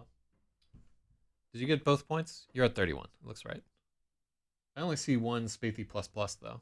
So you might have just gotten robbed. Let me know if you got robbed. I'll give you another point. The other inmates flinched, hunching their shoulders and shrinking into themselves. Silhouette training tended to end in vicious beatings. But not for me. In the classroom, we were only accountable for our own stupidity. I could finally watch the others reap their own ineptitude without suffering alongside them. Okay, cool. The display wall was cold and dead. Taking its place, a roll-down screen had been bolted to the ceiling with plumber's tape. My eyes lasered in on an orange fringe of rust that was accumulating on the new bolts. It's like 30 seconds delayed. Okay, cool. My eyes lasered in on an orange fringe of rust that was accumulating on the new bolts. I needed to remember to scour that off the next time we were ordered to clean the classroom. XEROS tugged down the screen, but when he released it, it shot right back up with a whir of springs.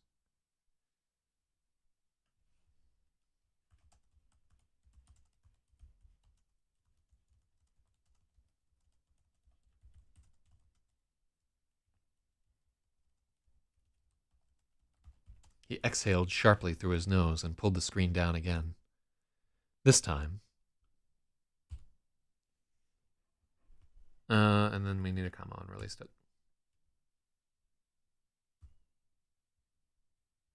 Oh, yeah.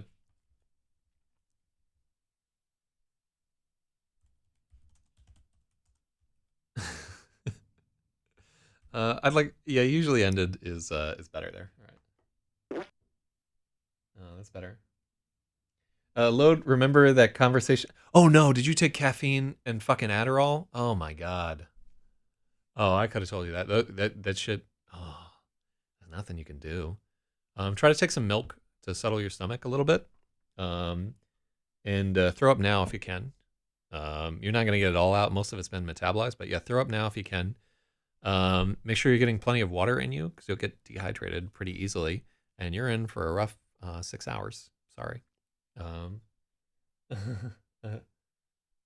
Caffeine, chocolate, Adderall, and coffee. Oh. Why didn't you tell me? I would have told you no, don't do that. What else gets rid of caffeine? Yeah, you just want, if you have like a lot of Gatorade, or Ludocade or whatever, that shit will help you flush it out, pretty, quick. But be careful.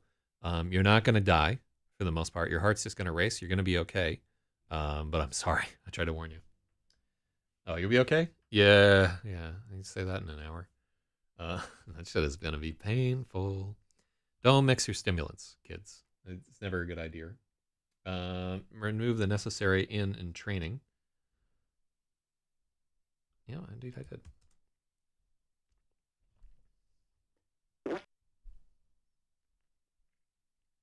Suros tugged down the screen, but when he released it, it shot right back up with a whir of springs. Well, is it springs or... Yeah, I guess there would be two springs, one on either side. He exhaled sharply through his nose and pulled the screen down again. This time, he tied the little dangling wire.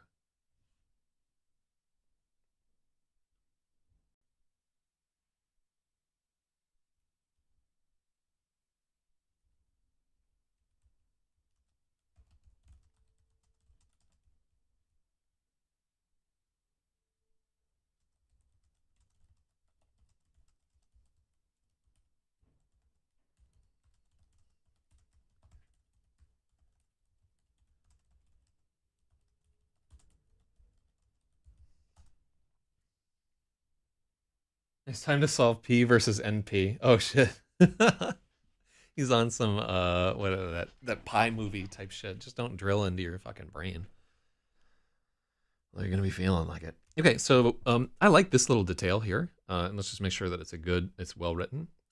He exhaled sharply through his nose and pulled the screen down again. This time, he tied a wire at the base to a protruding screw that had been driven directly into the dead display wall. So I like this. It's like they've got like a whole wall that's like an LCD equivalent or OLED or whatever, but it's dead, and they've just driven a fucking screw into the face of it, which is neat because to me, it's like not only are they using a fucking overhead projector, which we did also in Gravid. We did the same fucking thing in Gravid, like a screen broke down and we used an overhead projector. So I don't know why this theme keeps popping up. But Gravid isn't published, so I can get away with it. Anyhow, I like that, one, they can't use their fancy display wall screen, but they're so sure that it will never work again that they've driven a fucking screw into it, which I really like. It's just like, that's like a little detail that's maybe just for me. I may be the only one that ever fucking enjoys that. But the resignation it takes to, like, just imagine drilling a screw into a dead monitor where you've admitted defeat. You're not going to fix the monitor. Oh, I like it. PP versus NP. Penis pump versus non-pumpers.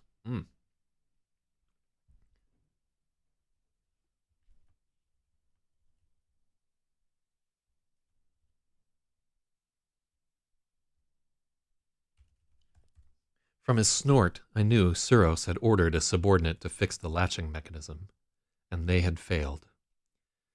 I would have given a great deal to watch the bumbling repairman catch hell, but the drills were careful to present a unified front. I like this too. This is another part where Trader is like weirdly insightful into stuff that's going on, and we want to make sure that he's not like supernaturally insightful, but he does a great deal of intuiting things right here. And maybe he's wrong, maybe he's not, but I like that he's like, oh, somebody tried to fix that shit and it didn't work out. Oh, which is fun. Like, it's one of the ways that we can present this character as being like a little smarter than I am, which is not like a great feat or anything, but he's written as being like a pretty smart guy, even though he's in this terrible predicament there.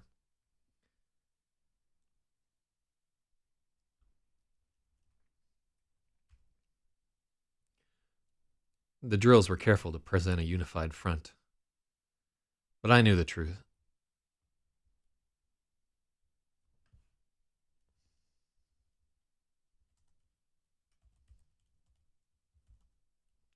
Unfortunately, the drills were careful to present a unified front.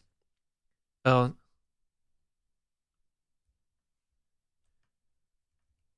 yeah, let's just check that out.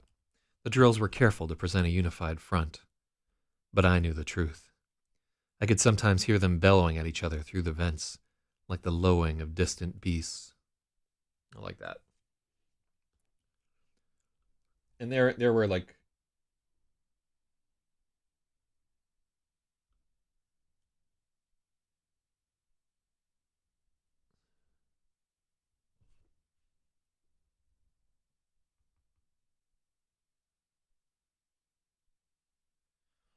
I almost want to call this a contemptuous snort.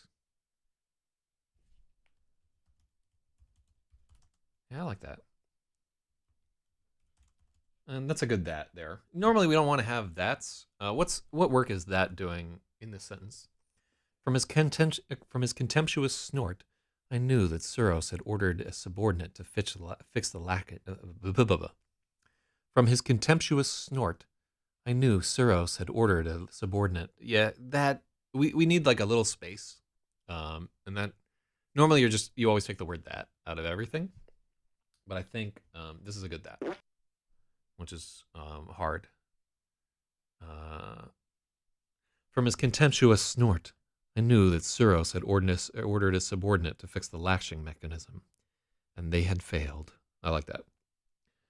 So this is I like. Oh, I just really like this story, man. I like this. This is all. Um, the story was all about me like writing this big image that I had in my mind. Which now that I'm thinking about it, goes back to like some early childhood experiences I had with this one particular game that cost 2 quarters to play. So, um, but where it's basically like a cave flyer 3D tunnel racer type game. Um, in speech, we replace that with a pause, but this is proper. Um, but yeah, like I really like the characters that we've created and this like grungy fucking dirty space world that we've made up. Similar to the way that like Space Tars was like super grimy and low tech and everything. I really like things falling apart and I like when people fall apart and when things break down into chaos and like all those things are exciting and entertaining to me. I played a game of Avalon last night, and I played like a couple of games where they were just like regular games. Nobody really got mad at each other, and I was like, I don't really feel anything. I'm not having a good time. And then I got to a game where I just set up like this. I played suboptimally, but in a way that people were like, "What the fuck is? Why are they doing this?" And it got everybody fighting with each other, and they were so mad. And like one person almost rage quit, and then at the end of it, everybody was just unhappy except for me, and I was just like, just enjoying the whole thing. And then in the next game, they couldn't stop talking about what a clusterfuck that game was, and that's the kind of game that I like, where everybody walks away just furious with each other, and I'm just watching it all go down, being like, "This is the greatest game ever." Ugh. But yeah, that's me. That's why I wrote this story. Suros went to dim the lights, but the rheostat didn't work right. The lights only flickered. Another pointed exhalation, a tightening of.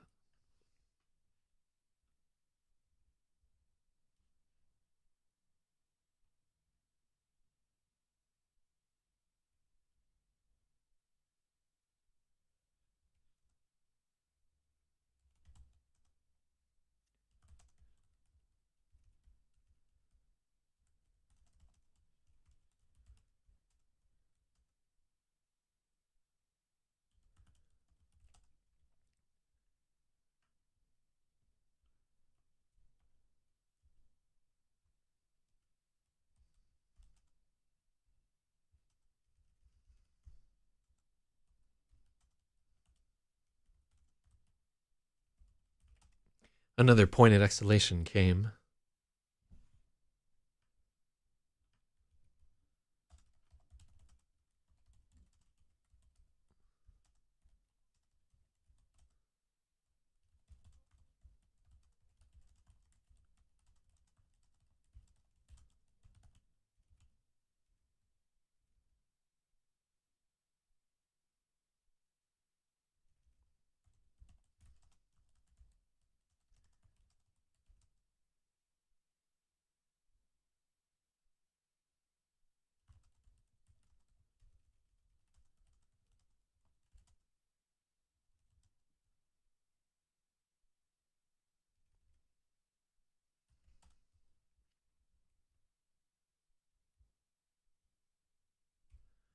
Suros went to dim the lights, but the rheostat didn't work.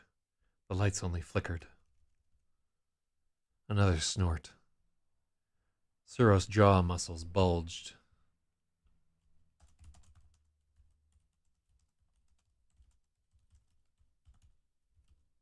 and the cords of his neck were taut. I was getting nervous with the others. I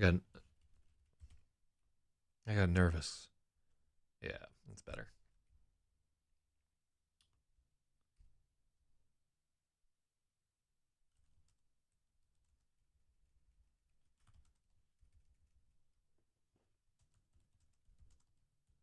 We were all nervous. XEROS anger was radioactive. If it breached containment, we might all catch a lethal dose. It's pretty gangster. Pretty gangster right there. I like that.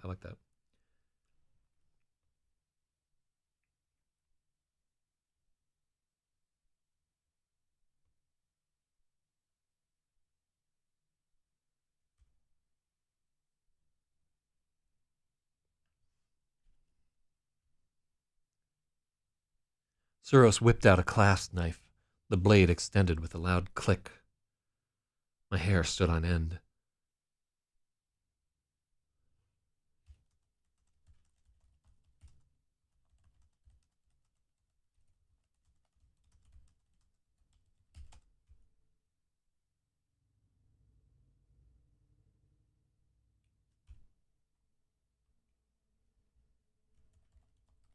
Instead, XEROS pried at the lighting control panel with his knife.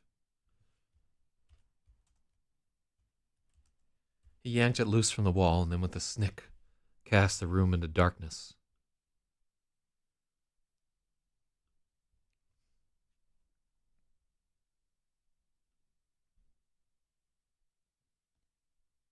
Let's take a look at rheostat. Didn't work. Yeah, I like that. Okay.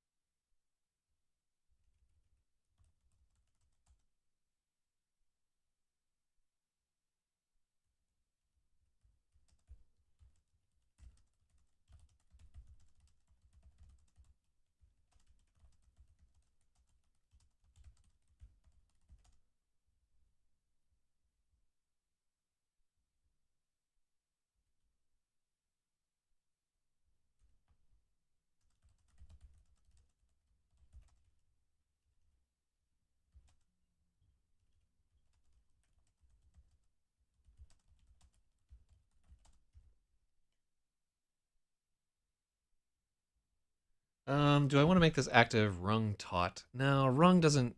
I didn't like the cords of his neck were taut. I just felt we needed something there.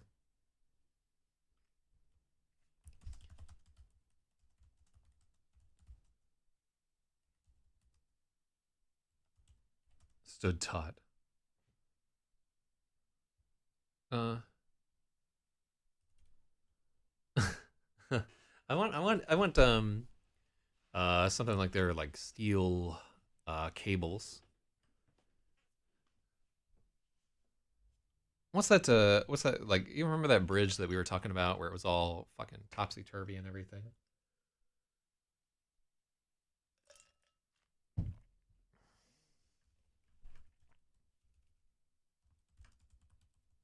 The cords in his neck tightened. See, I don't like that. I don't buy it. He's like nah.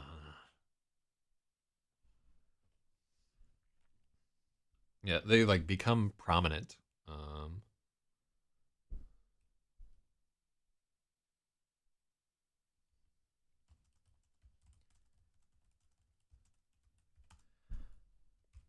XEROS' jaw muscles bulged and the lines in his neck stood. Nah.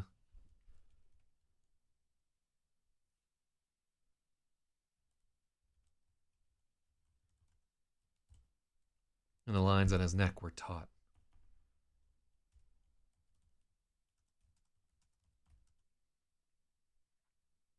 Yeah, stood taut is not good. Like you would never say that. You shouldn't read it either. What's they're like protruding. Let's take a look at protrude. Let's see if we can get something better than that.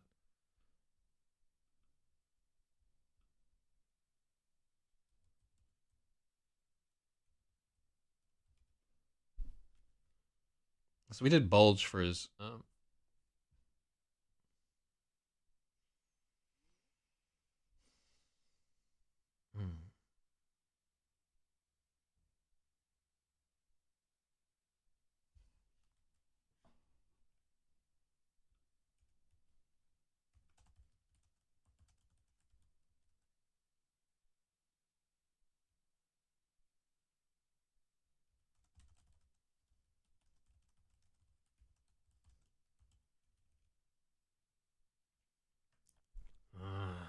He's doing this thing right here. This is what I'm talking about.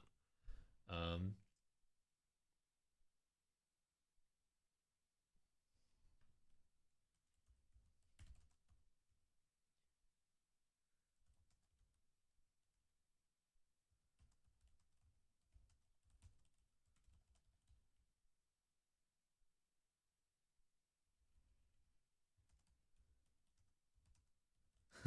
you say that that's a joke. No, I was actually considering it.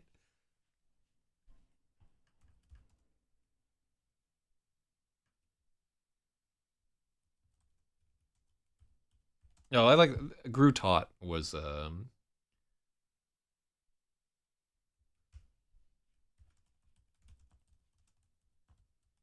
became very nervous. Yeah. Yeah.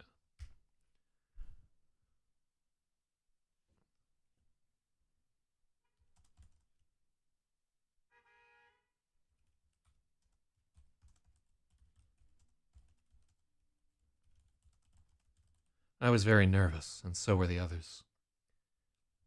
Another snort. Suros' jaw muscles bulged. The cords of his neck grew taut. I was nervous, and so were the others. Suros' anger was radioactive. If it breached containment, we might all catch a lethal dose.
The room fell dark. The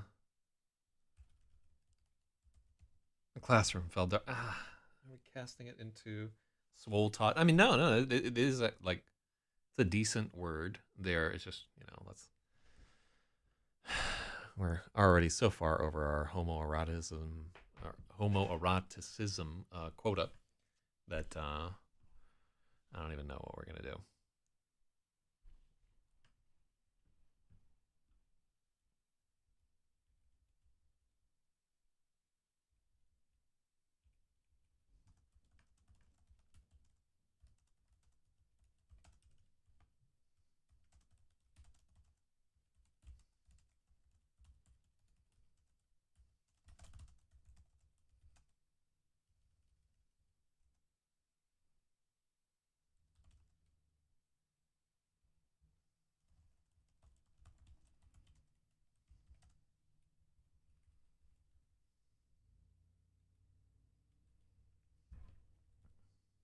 I heard the crack of an electrical arc, and then everything went dark. Ah, that rhymes.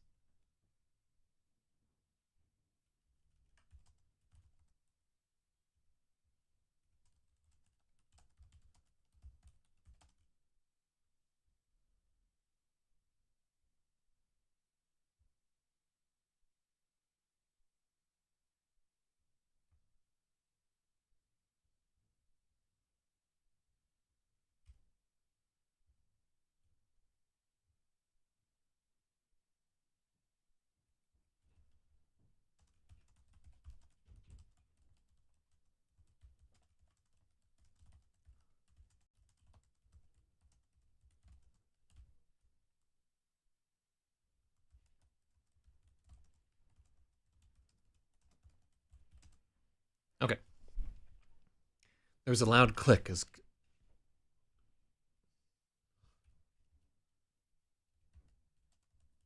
there was a metal click as XEROS whipped out a clasp knife. My hair stood on end. I was certain one of us was about to get gutted.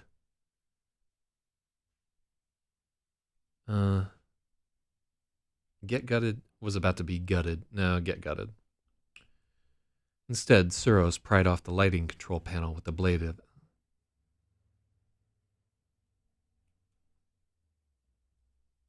With the blade. I heard the crack of an electrical arc, and then we were cast into darkness. I fought to keep from crying out. I didn't breathe until I heard the clack of the blade folding back into its handle.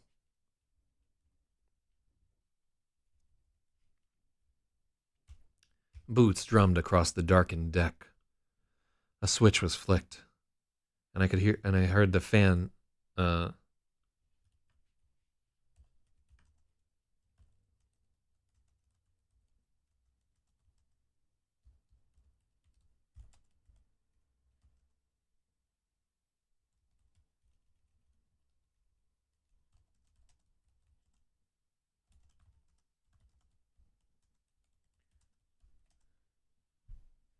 Yeah, breathe should be breathed up. Well, I'm happy that I was like a little bit ahead of you there. Boots drummed across the darkened deck. A switch was flicked.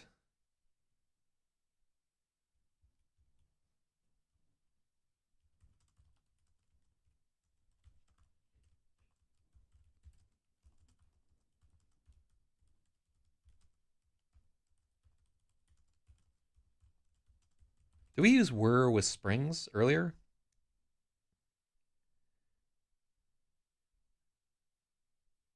Yeah, we used whir earlier.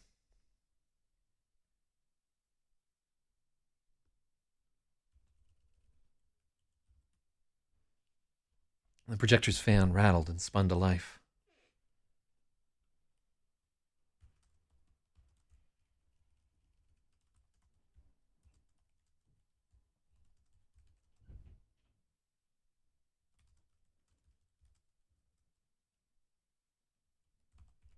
The bulb was warming up and I could see again. XEROS cast a monstrous shadow as he passed before the projector screen, and we all hastened to line up at attention before it.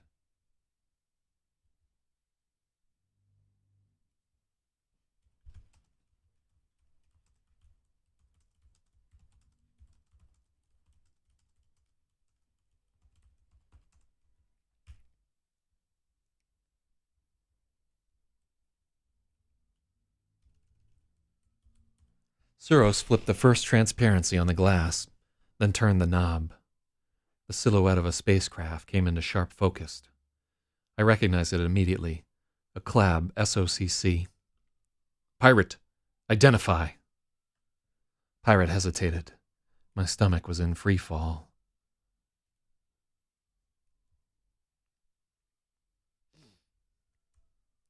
I clenched my jaw, trying to will the answer into his head. Collaborator skyscraper orbiting. Okay.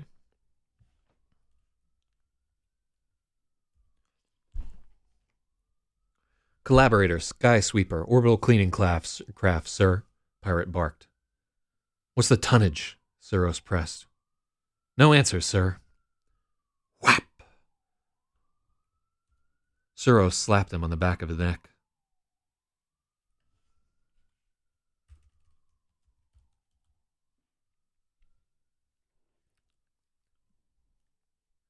XEROS slapped Pirate on the back of the neck. I kept my eyes straight at the screen. From the sound below, I knew XEROS had left a welt. Corrupt. What is the tonnage of a collaborator's sock? 50 KT, sir.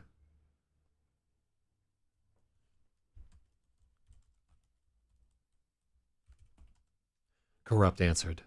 I steeled myself for the slap. He was off by an order of magnitude. Wrong! Whap! Murderous! No answer, sir. Whap! Whap! The last one was addict.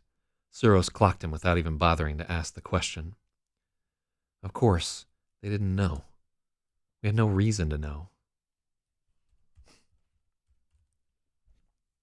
Of course they didn't know.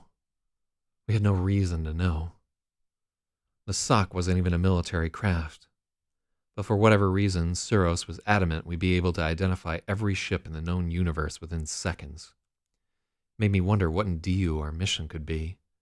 It was my turn in the crosshairs. Trader, what is the tonnage of a Clab sock? Sir, 5.5 KT fueled, 4.6 dry. Correct. Trader, how many reactors are in a VTS frigate? 10 in a standard frigate, sir. 8 in the turrets. 1 propulsion, 1 backup with... Oh, God. Oh, God. This is too much.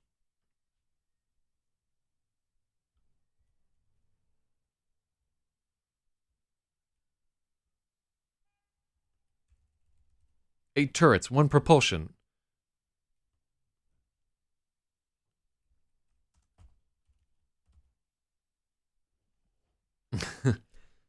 Ten in a standard frigate, sir. 8 turrets, 1 propulsion, and 1 backup, which is routable for overcharging the front 2 cannon. The Scorpion variant adds 3 reactors for the Stinger plasma projector, for a total of 13.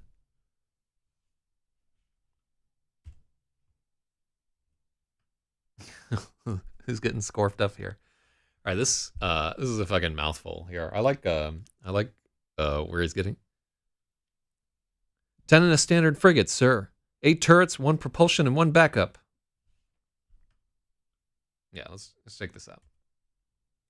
The Scorpion variant adds 3 reactors for the Stinger plasma projector, for a total of 13. Whap! He hit me hardest of all. The sound ripples through the others in a flinching wave, and sparks danced in front of my eyes. Nobody likes a show-off, scum, XEROS stage whispered into my ringing ear. Yes, sir, I shot back.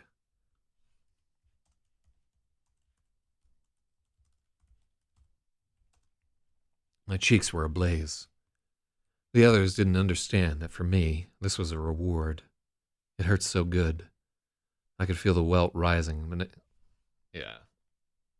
Tom Clancy fan service? Canon is the plural of canon. I actually had to look into this while I was canon is a antiquated plural of canons and of canon. Nowadays, the modern usage is cannons with an S.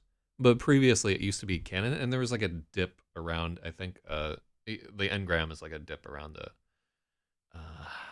I want to say like from 1850 to like 1920, it was canon. And then sometime after the First World War, it became cannons. But I could be remembering that wrong. Right, it's like a little bit like techno babble jargon. We don't do too much of that. We don't get too much into the techno shit here. And I think that we do a good job of buffering it with like all the beat down. Okay. Let's just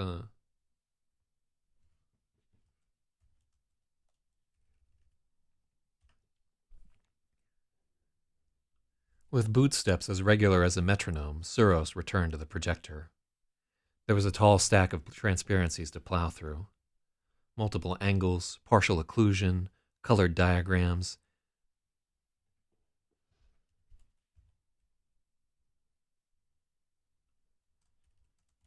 Okay.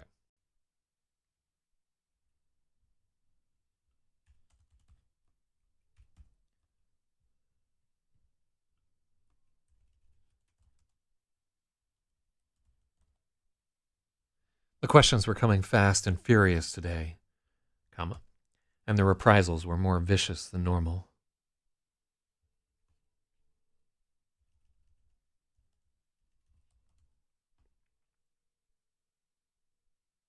Shouldn't every yes sir have a comma? Let's see. Oh yeah. Oh fuck. I'm just giving you 1 point, but that's like every single one of them. All right, let's comma.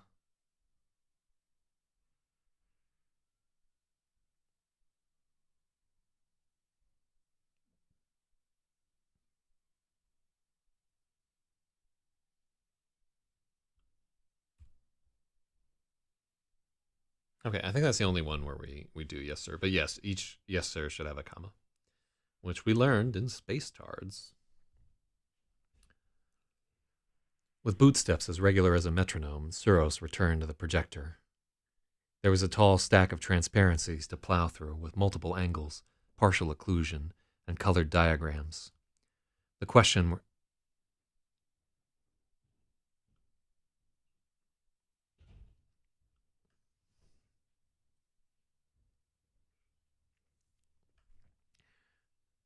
The questions were coming fast and furious today, and the reprisals were more vicious than ever. Something was eating XEROS, and it wasn't just the decrepit state of the classroom. The lesson went on for hours. Every time someone messed up, they would get hit. Let's break that up. 2 hours in, the others looked like they'd just lost a boxing match. I never missed a question. I love ships. My earliest memory was being held up to a porthole so I could watch a UNESCO freighter arriving. It was the biggest thing I'd ever seen. I remember the local transports hurrying out of the way, like sardines fleeing a whale. It must have been my mother holding me up, but I can't remember anything about her. I was either 2 or 3 when she sold me. I like to imagine I bought her passage off Ring 5, that one of us made it out. But she probably just spent it all on drugs. Maybe she did the same thing over and over again. Maybe I have brothers and sisters. I'll never know. I didn't have money for media access, but the vocational databases were all free. I used to collect repair manuals. I would pore over them for hours in my cubby until my cheap pad ran out of charge. My favorite thing to do was look at the exploded component view and then try to visualize where each part was supposed to go, assembling the ship piece by piece in my mind. That's some nerd shit right there. First mention was Eunice Seika. Alright, fine.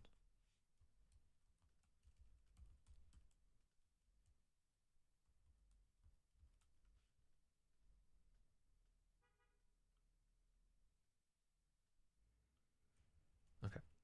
God, that's pretty. Yeah, I like Eunice Seika better because it sounds a little bit like Carne Seika. Oh my god, we go deep into this shit. We're so far from the end of the story. I'm glad we put in like some actual editing time today rather than me just pussying out the way that I wanted to. Yeah, Eunice Seika is better. It just sounds cooler.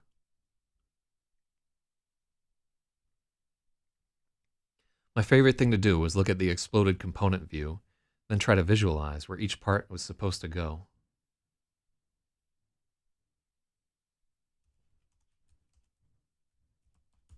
I loved assembling the ship piece by piece in my mind.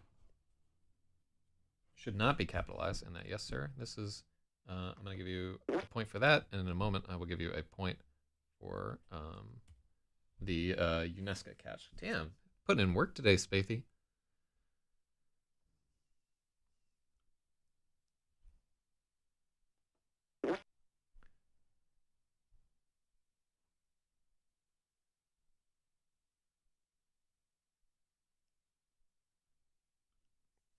For the second time, I watched Murderous fail to distinguish between a Hezo AC-13 and a Clav Harry 77.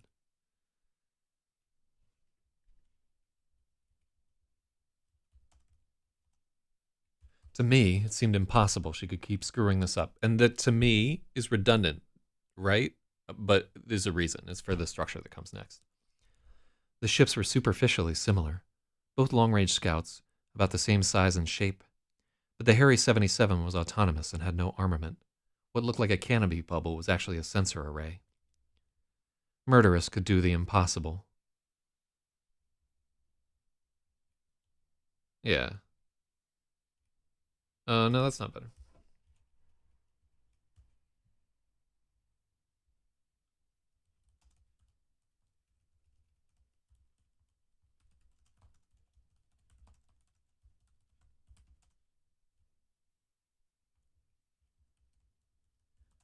For Murderous, the impossible was definitely possible. A dark purple line on her cheekbone from the blade of Sero's hand was proof. Corrupt's lip was split, Addict had a mouse over his right eye. Pirate had a trickle of blood running down the side of his mouth through the unplucked patches of his beard.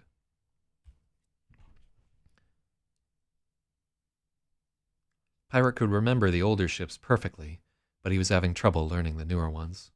I like that there.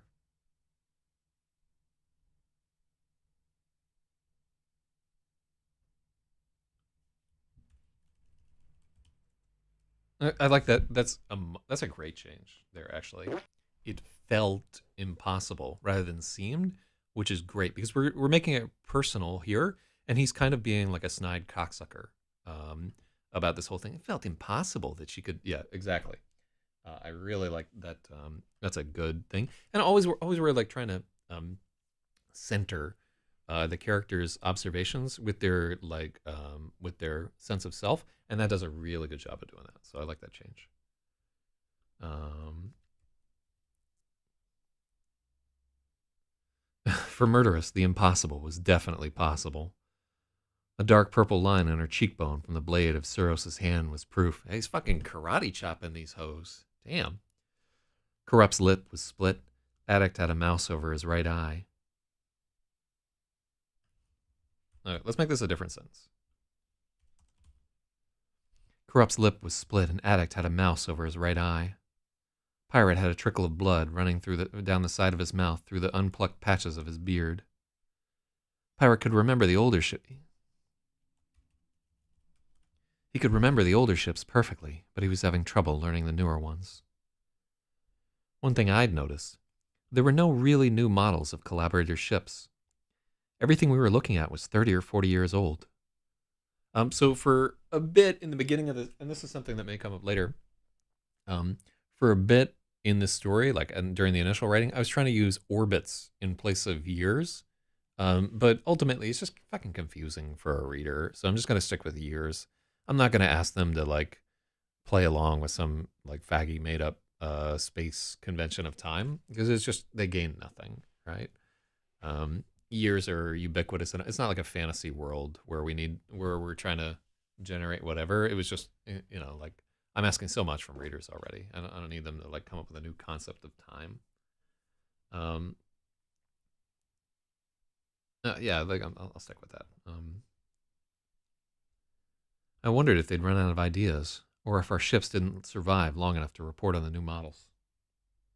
Yeah, I hate the whole I haven't slept in 3 cycles. Yeah, cycle this, huh? Like, how many times have I made the jack off motion today? I should have a counter or something like that. But yeah, like it's such like an easy way to try and be like, oh, we're a different culture now. Things have changed and so forth. And I'm sure that like many of the choices I've made are like relatively easy, trying to convey a culture. But I'm like I like a lot better the like yeah we set up these fucking arcade machines to lure people into our military, and then we fucking conscript them, and just those things. I like those details a little bit better. It's so gangsta.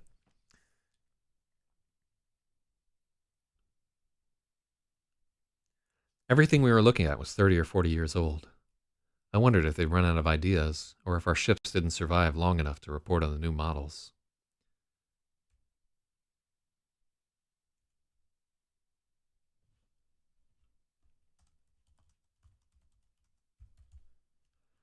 Suros hadn't hit me again after the first pop. I was wary of goading him. He was unusually volatile today. Every muscle in my body ached from the tension. Over a certain time scale, the anticipation of pain is worse than the actual.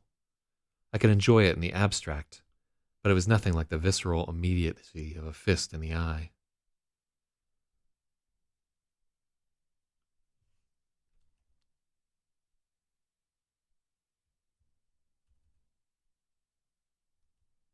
The other inmates were reeling, struggling to remain at attention. I wore the soldier's mask, but inside I was basking in their suffering. They hated the slides, hated Suros, hated me for being right. If only they knew how I exulted. Suros put a slide on a screen, and his nose twitched. For a long time he stared at the projection, not asking anyone anything. Oh, that's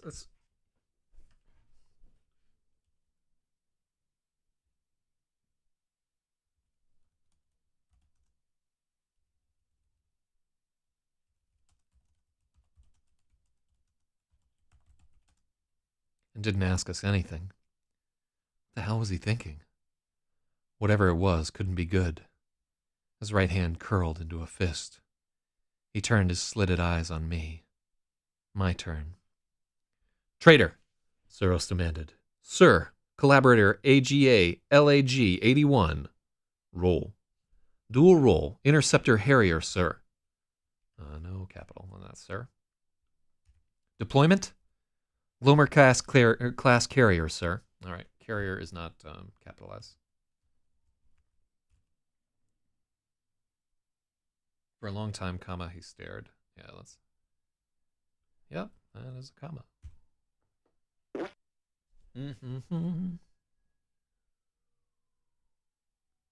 Deployment? Glomer class carrier, sir. Where were they first encountered?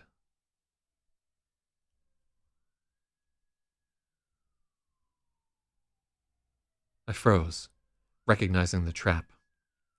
Officially, Dagio had been scrubbed from the Hezo star maps. The system had been classified. If I answered correctly, he could use my knowledge as a pretense to execute me. It would have been safer to feign ignorance. But XEROS didn't need a pretense. I decided if I was going to die for this, I might as well go all the way and invoke the ancient, forbidden name. Arcturus.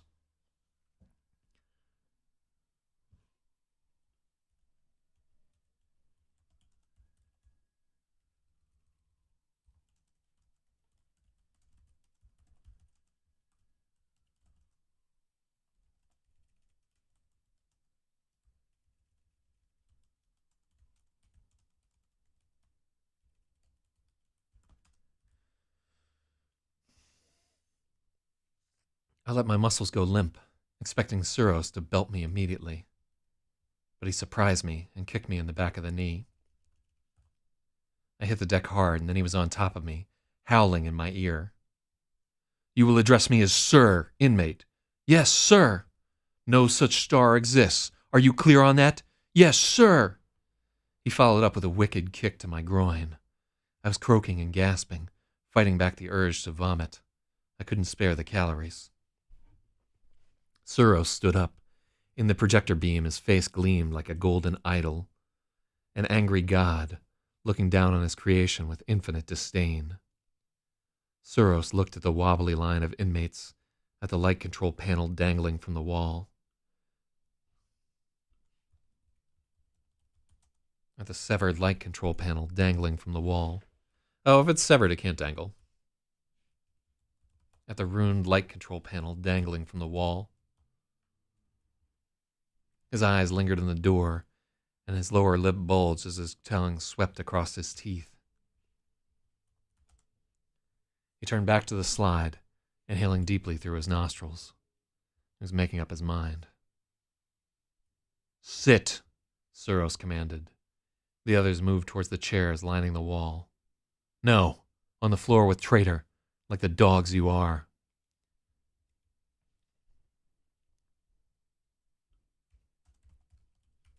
The other inmates hastened to join me, stifling groans as they sank to the floor. Arcturus, XEROS trailed. He swept his hand towards the ship projected on the screen. All right, so what did we cut here? Oh, yeah, we just cut like some big, long blob of exposition. We were looking at the top view, a titanium white delta with royal blue cheek blazes just below the canopy. Let's start there. Arcturus, XEROS trailed. He swept his hand toward the ship projected on the screen. We were looking at the top view, a titanium white delta with royal blue cheek blazes just below the canopy. All right, Spaithiwa, here's a test. What are we referencing with this? Can you remember, just off the top of your head, is it like immediately apparent to you? Or does it not just like, is it not super obvious? This is like a very esoteric reference. But yeah, if you can't get it, let me know, and I'll explain. The tips of her armament were crimson, twin front cannon, banked by linked polyphasic beams at center wing. From the top view, her main weapon wasn't visible, but I knew what it was. A tri-catalyzed torpedo, roughly the same mass as the rest of the ship. Tell me about her, traitor, How does she fight? Sir, no answer. I honestly didn't know. This is another. I honestly didn't know. Everything about De Jiao is so heavily classified. I knew there had been a great battle at XEROS, and that it had been a turning point in the war, but I'd never been able to find footage or even a description of what had happened. Suros jutted his lip with a superior nod. He turned back to the screen and gazed at the ship. The 81s are wasps. They issue from their carrier in a great angry swarm, shooting down incoming missiles and fighters. When the threat is neutralized, they go after the attacker. They fly in, dancing through flak, in so close they can so close they can practically land on the target. Then they open up with the peelers, polyphasic beams. If they get through the hull, they lay their egg, a tri-cat torpedo. They buzz off and then boom! Bam! Suros banged his fist on the projector table, making the image jump. Hunden, which is Chinese for bastard. No, I can't imagine what it's referencing. This is a me problem, not the description. No, it's meant to be one of those things that only certain nerds. So the ship that they're talking about is it's a titanium white Delta with royal blue cheek blazes just below the canopy. The tips of her armament are crimson. And then if we go up to the name of the fighter, it's an AGA LAG 81. And let's pull this guy up here.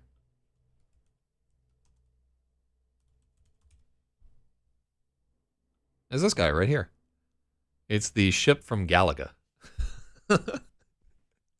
There's the two cannon and like the whole thing, the blue cheek braces and everything like that. It's just like a little in joke for me alone, and everybody else is just gonna skate right by, like 90% of people. But I'm glad that it's obscured a lot, that it's not just faggy video game reference. Fuck off out here. 81 is the year that Galaga came out, so that's where that whole thing is there. You and I may be the only ones that ever fucking know that in the world, depending on who buys XEROS or who buys XEROS. But I like that. I like that. I'm just like, in my mind, they're the Galaga ships. Hunden. Our bastards couldn't touch them. Our fighters couldn't touch them, Suros said, talking more to the screen than us. His mouth was tight. His eyes were far away, aflame with some ancient hate. Let's check out we do enough.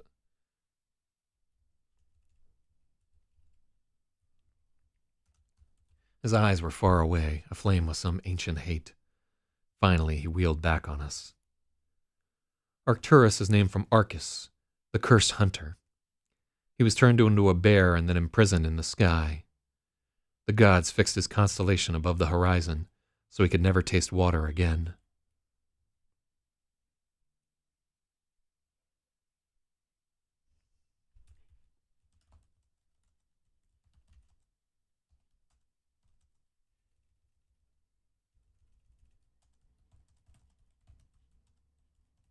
There was a long and painful silence.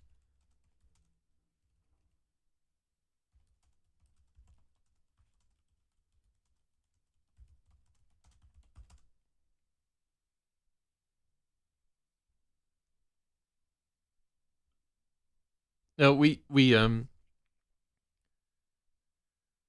uh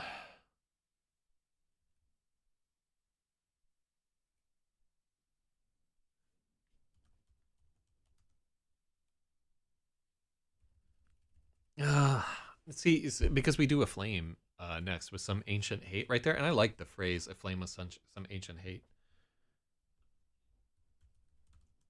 His eyes were looking far away, aflame with some ancient hate.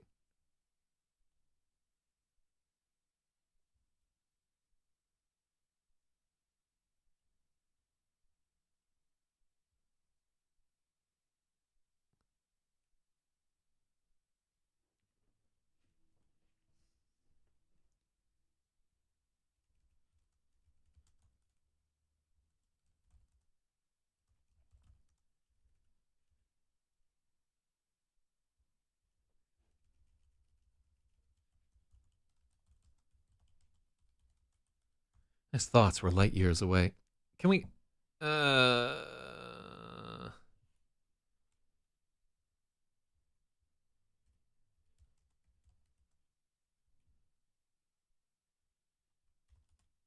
His mind was light years away, aflame with some ancient hate. No, I don't like... No. None of this is an improvement.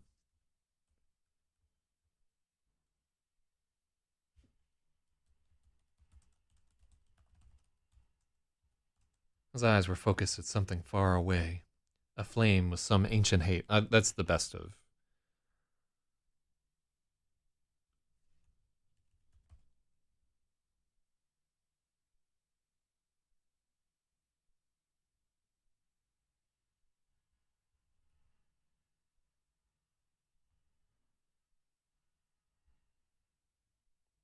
Yeah, his eyes were focused on something far away, aflame with some ancient hate. I like that better. Yeah, better than... It's a good to call attention to that right there. And I think his eyes were far away because you get the idea that his physical eyes are like, like way across the room. So I think it's a good suggestion.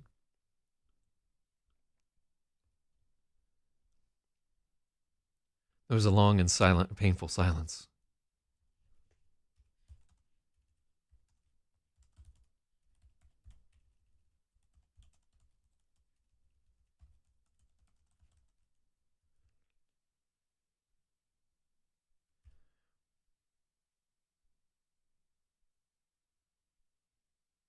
Arcturus is named from Arcus, the cursed hunter. Wait, am I getting this fucked up?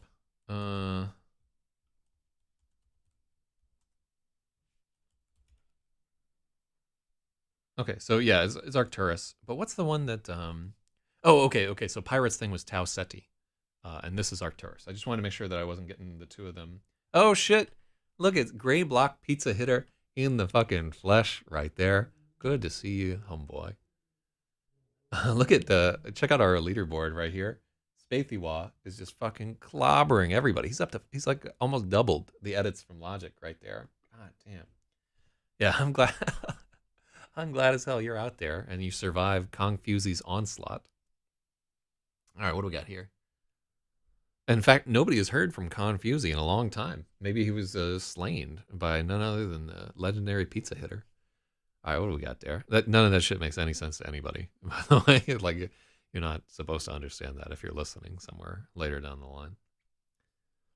There was a long and painful silence. We didn't understand why XEROS was telling us this. What really happened there, sir? I dared. I was certain XEROS would hit me again. I wanted it.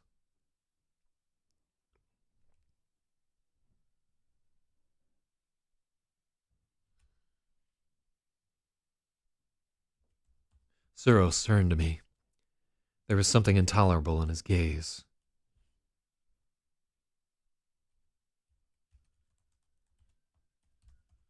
XEROS turned to the squadron. There was something intolerable in his gaze. One by one, we broke. When he spoke again, his voice was low and even, stripped of all his customary theater. Get out of my sight, you dogs. Except you.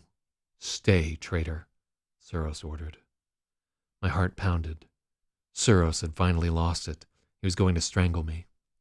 I felt a pang of anguish in my bruised testicles and excitement singing in my temples. At last. And Kong went down in a torrent of GME and Dodge shorts. One by one, comma, we broke. When he spoke again, comma. All right. That's a good comma. And that's a good comma. And then, let me get a few seconds, and then I'll try and hit you with another one there. So it's 42. And then there's 43. Got it. When the others filed out, XEROS brought 2 chairs, slamming one onto the deck beside me with a bang that made every cell in my body jump. Stand up. I did so immediately, ignoring the pain in my groin. I stood, ready to launch into attention or parade rest if either was ordered. But XEROS didn't seem to care. He was staring at me intently. I am going to tell you the myth of Arcturus. You are not to repeat a word to anyone. If you whisper one syllable of what I say to the others,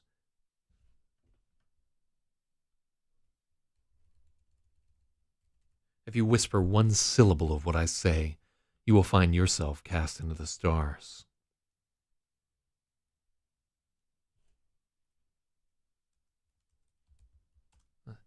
You will find yourself cast into the stars as well. Am I clear? Yes, sir.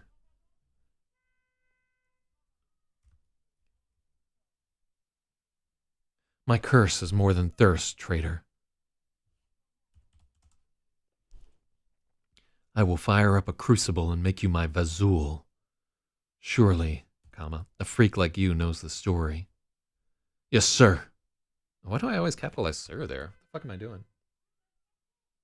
Did I get your get out of sight? Get out of my sight, comma.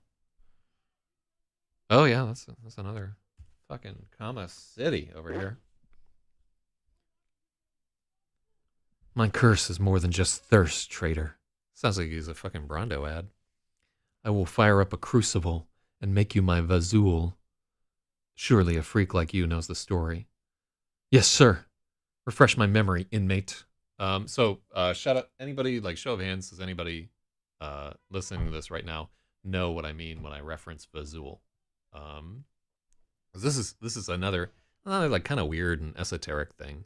And it's so esoteric that I have to do this like refresh my memory trick. I don't think it's a common reference. But so this is a guy called Vasily of Nitria. So he's the Grand Prince of the Hungarians. Vasily of Nitria. Oh, fuck. Oh, why are people messaging me? I've got 2 minutes. These guys can fuck off.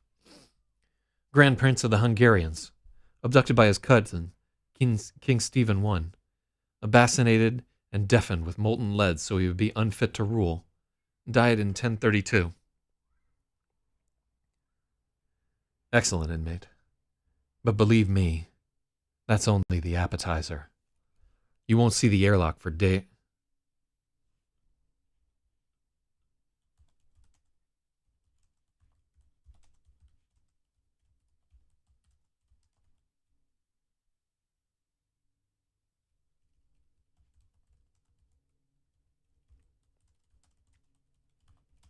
Excellent, inmate. But that's nothing compared to my wrath. You won't see the airlock for years. I will flay you, until your entire body is a single shrieking exposed nerve. You will be shackled in the burn ward, hooked up to life support. Flame imperishable, a being of pure pain. You will be begging to die for years, before I give you to the void. No, there's no comma there. Cast into the stars. Oh, I changed it to stars? Yeah.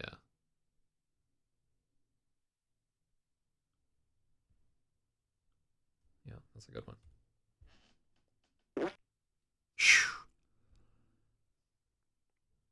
Yeah, there's some real fucking torture porn happening here. Flame imperishable. So this is a Tolkien reference. Shout out to my boy J.R.R. Tolkien. I'm sure he'd be thrilled to be included in this sadomasochistic set of threats, which are not idle threats. Like, he would really do this shit. You will be begging to die for years before I give you to the void. Do you understand me?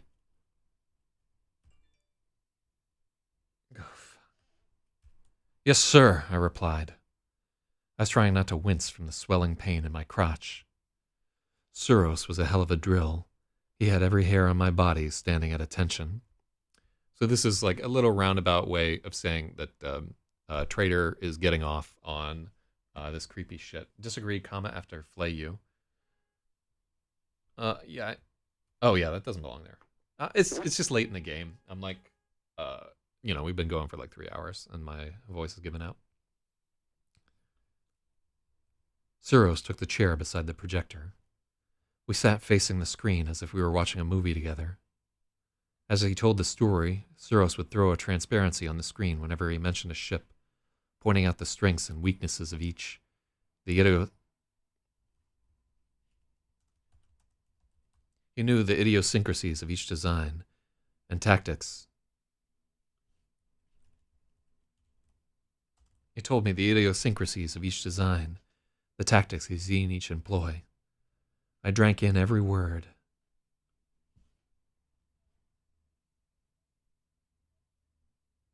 Yeah, we don't need it.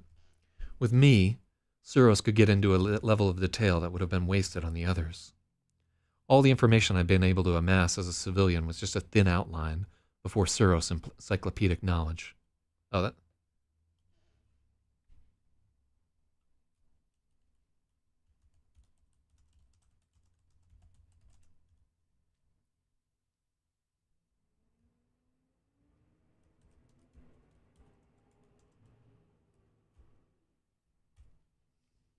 All the information I'd been able to amass as a civilian was just a thin outline compared to what he knew.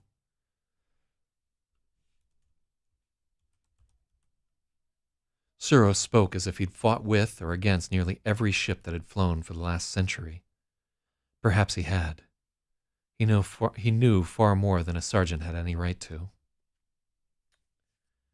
So here, I think this is getting like a little overlong, and potentially this section should be pruned, or maybe.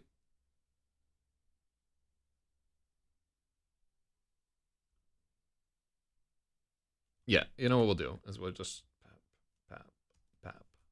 We'll do like a little chapter reset here. It's all part of one chapter. No, we can't fucking do that. Yeah, sorry, doesn't work. Because it's like a lot of preamble for a story that you're gonna get set up on. I like this Vesoli of Nitria. I just feel like we should have broken somewhere around here.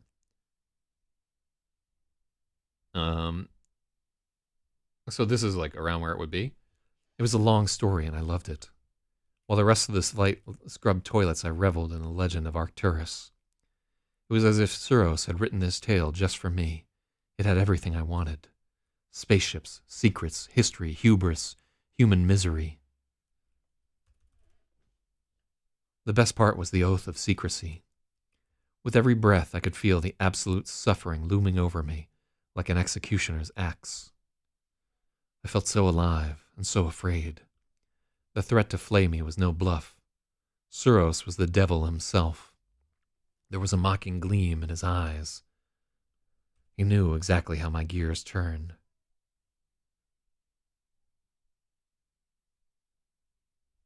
Yeah, we can take out that mocking gleam.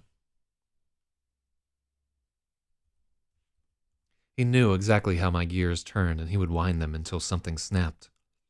Rung by rung, ring by ring, he was dragging me deeper into the pit. What was at the bottom? Okay. So actually, in hindsight, like these last two paragraphs are really important for the relationship between the two of these. We could potentially cut this Vesoli of Nitria thing, which I think is like a little heavy-handed. But like I like the point where he differentiates himself from the other inmates there. And we started this chapter with him wondering, like, why am I the one? Like, why have I survived? And so forth. And we get into it right here. It's because he has this understanding. And this is the part where XEROS is kind of like taking him aside and telling them things that he's not telling the other inmates, isolating them and so forth. So I think we're okay there. It's a long fucking chapter, though. Let's see how many words we got into here. So Silhouettes, chapter 5 is...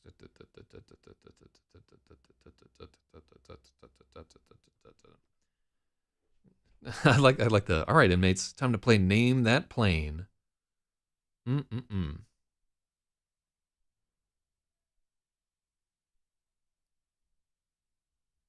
like the Aglag 81. Really like that. I like the Vesoli of Nitria part right there. It was a G. God, that was so fucked up. Yeah, they didn't fuck around in Central Europe. And that was just like only one of the standouts of whatever. I like the part where he says XEROS is the devil himself.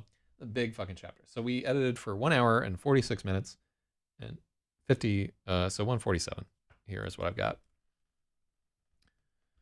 Day 4.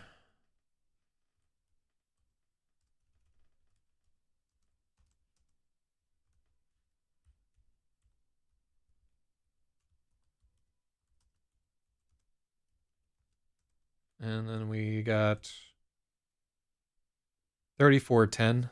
This is pretty good. Like normally we do just like 2,000 words a day. So this is really good. Um, yeah, like honestly, this is a tremendous clip that we're editing at.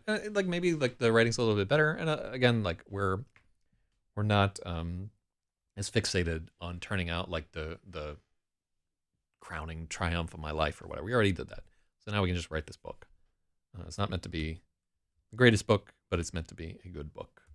And so far, I'm fucking loving it. All right, so we're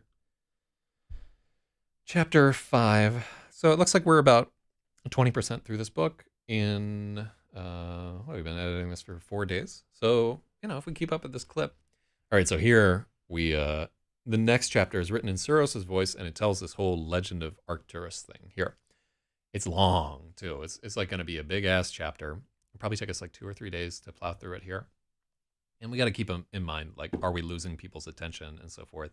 The other thing that we did here, too, is we kind of like set ourselves up to fail by sort of building this chapter up because he loves it, the legend of Arcturus, blah, blah, blah, blah, blah.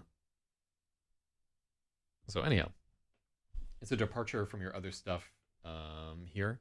I don't know. This is like, departure.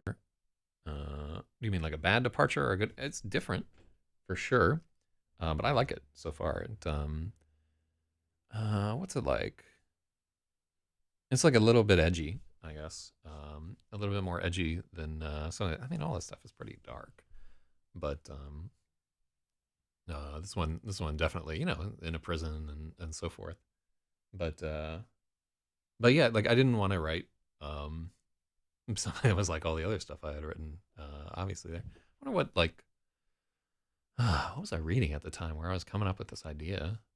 I don't know, like but different is not always good. I was like, yeah, instead of breathing this oxygen, I'd like to breathe something a little different today. Like bring over that helium tank. But I digress. All right, well, good. Thank you, Spathywall. You're like the one true soldier hanging out through this entire thing. And I appreciate the help very much. And yeah, have a good day today. And actually, we can look at the page count here. We're almost a quarter of the way through. I have 45 of 198. This is a pretty good clip right here. I know the next chapter is going to be the tough one. I think it might be broken up into 2 parts, really. It's probably, if I remember it right, it's like a 4,000 or 5,000 word chapter.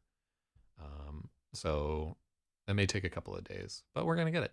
And I'm happy with the progress that we're making. And I think we can get this done by the end of the month, and we'll have a good book. Although, and we'll see once we get to the ending there. That's where it goes well.